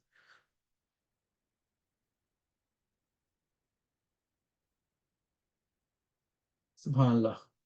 Jazakallah for the session. May Allah bless you and accept all of our Hajj. Inshallah, inshallah, our Hajj is going to be Hajj al-Mabrur, inshallah, accepted as long as we are nice with everyone, performing each and every step for the sake of Allah subhanahu wa ta'ala, not for our sake. We are not there to please ourselves. We are there to please Allah subhanahu wa ta'ala, and make sure we are nice with each and everyone here. Okay. Uh, and then should the dam and badana be given only in Makkah? Yes, badana, but there is a sadaqah that can be given anywhere. Allahu Akbar. Where are our meet? Where are we meet our guides? Inshallah, in Mecca, I'm one of the guide, and we have another guide, inshallah, as I said, Umar Haqqani. So we will be available and send messages to my WhatsApp. Inshallah, we have groups, so ask question or send me directly. I'll respond to that one. If it is beneficial, I'll share that question with others without mentioning the name, inshallah ta'ala. Where are we? Okay. Do we have to do intention of Umrah only or Hajj Tamattu at Turkish airport? Inshallah, we'll be making Umrah, the niyat of Umrah, if we are doing Hajj Tamattu, because in Hajj Tamattu we are doing Umrah and then Hajj. So they are separated. Okay. So we'll be making intention of Umrah. جزاك الله وإياكم كذلك Taimur, respected Taimur, subhanallah. And yeah, in Hajj Tamattu, what was that? In Hajj Tamattu, are all the Ihram prohibition lifted after halq and removing Ihram on 8th? Yes, on in Hajj Tamattu, yeah. Once we are done with the Umrah and completing the Umrah, first Umrah we are done, and then whatever the days are left during those days we are in complete tahallul, means we are all the restrictions are lifted. Okay, we are like a normal person. Subhanallah, we are not muhrim anymore. How many days are involved in Hajj? Just the Hajj, 5 days: 8th, 9th, 10th, 11th, 12th, inshallah, the 5 days. If you're staying on 8, 9, 10, 11, 12, subhanallah, 5 days. In the condition of ihram, if hair falls from head, beard, or mustache, what is the rule? If you have pulled it out, just one hair, then you have to give sadaqah. Sadaqah, as I mentioned, 1.65 the kilos of wheat, subhanallah, which is subhanallah. Okay. If you pull out by yourself, if just it comes out by itself, then there is no expiation for that one. No sadaqah, no badana, no dam for that one. Oh. Is there anybody receiving us in Jeddah Airport? Inshallah, I believe so. Please ask all the logistic questions with the Evia, Mr. Siddiqui, and Faizan. They'll supply all the answers for that one. When and where should give sadaqah? You can give sadaqah inside the precincts of haram or outside. For sadaqah, you are free to give anywhere. Subhanallah. Anywhere means subhanallah. Simple as that. وإياكم كذلك. Any other question? Okay, so now it's the time for Asr. Allah Akbar. Is it time important for sadaqah? It is better to give within the Hajj days, but you can give later, anytime. But it is better to do in that time. Okay, so mashallah, we have many means to send money to anywhere you want to give or within the precincts of Haram. Mashallah. Okay, inshallah. Jazakallah khair. Peer Pasha. Wajakum kadalik. Assalamu alaikum wa rahmatullahi wa barakatuh. Please leave with some dua for Hajj. Jazakallah. Inshallah, I'll share those duas with you. And there are some books I believe you can do, and I'll share. Send me a message directly, inshallah. Jazakallah khairan wa iyyakum kadhalik. Assalamu alaikum wa rahmatullahi wa barakatuh.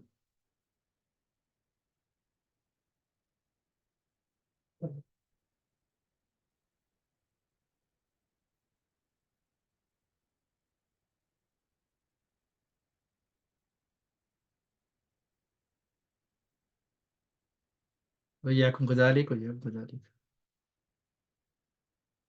MashaAllah.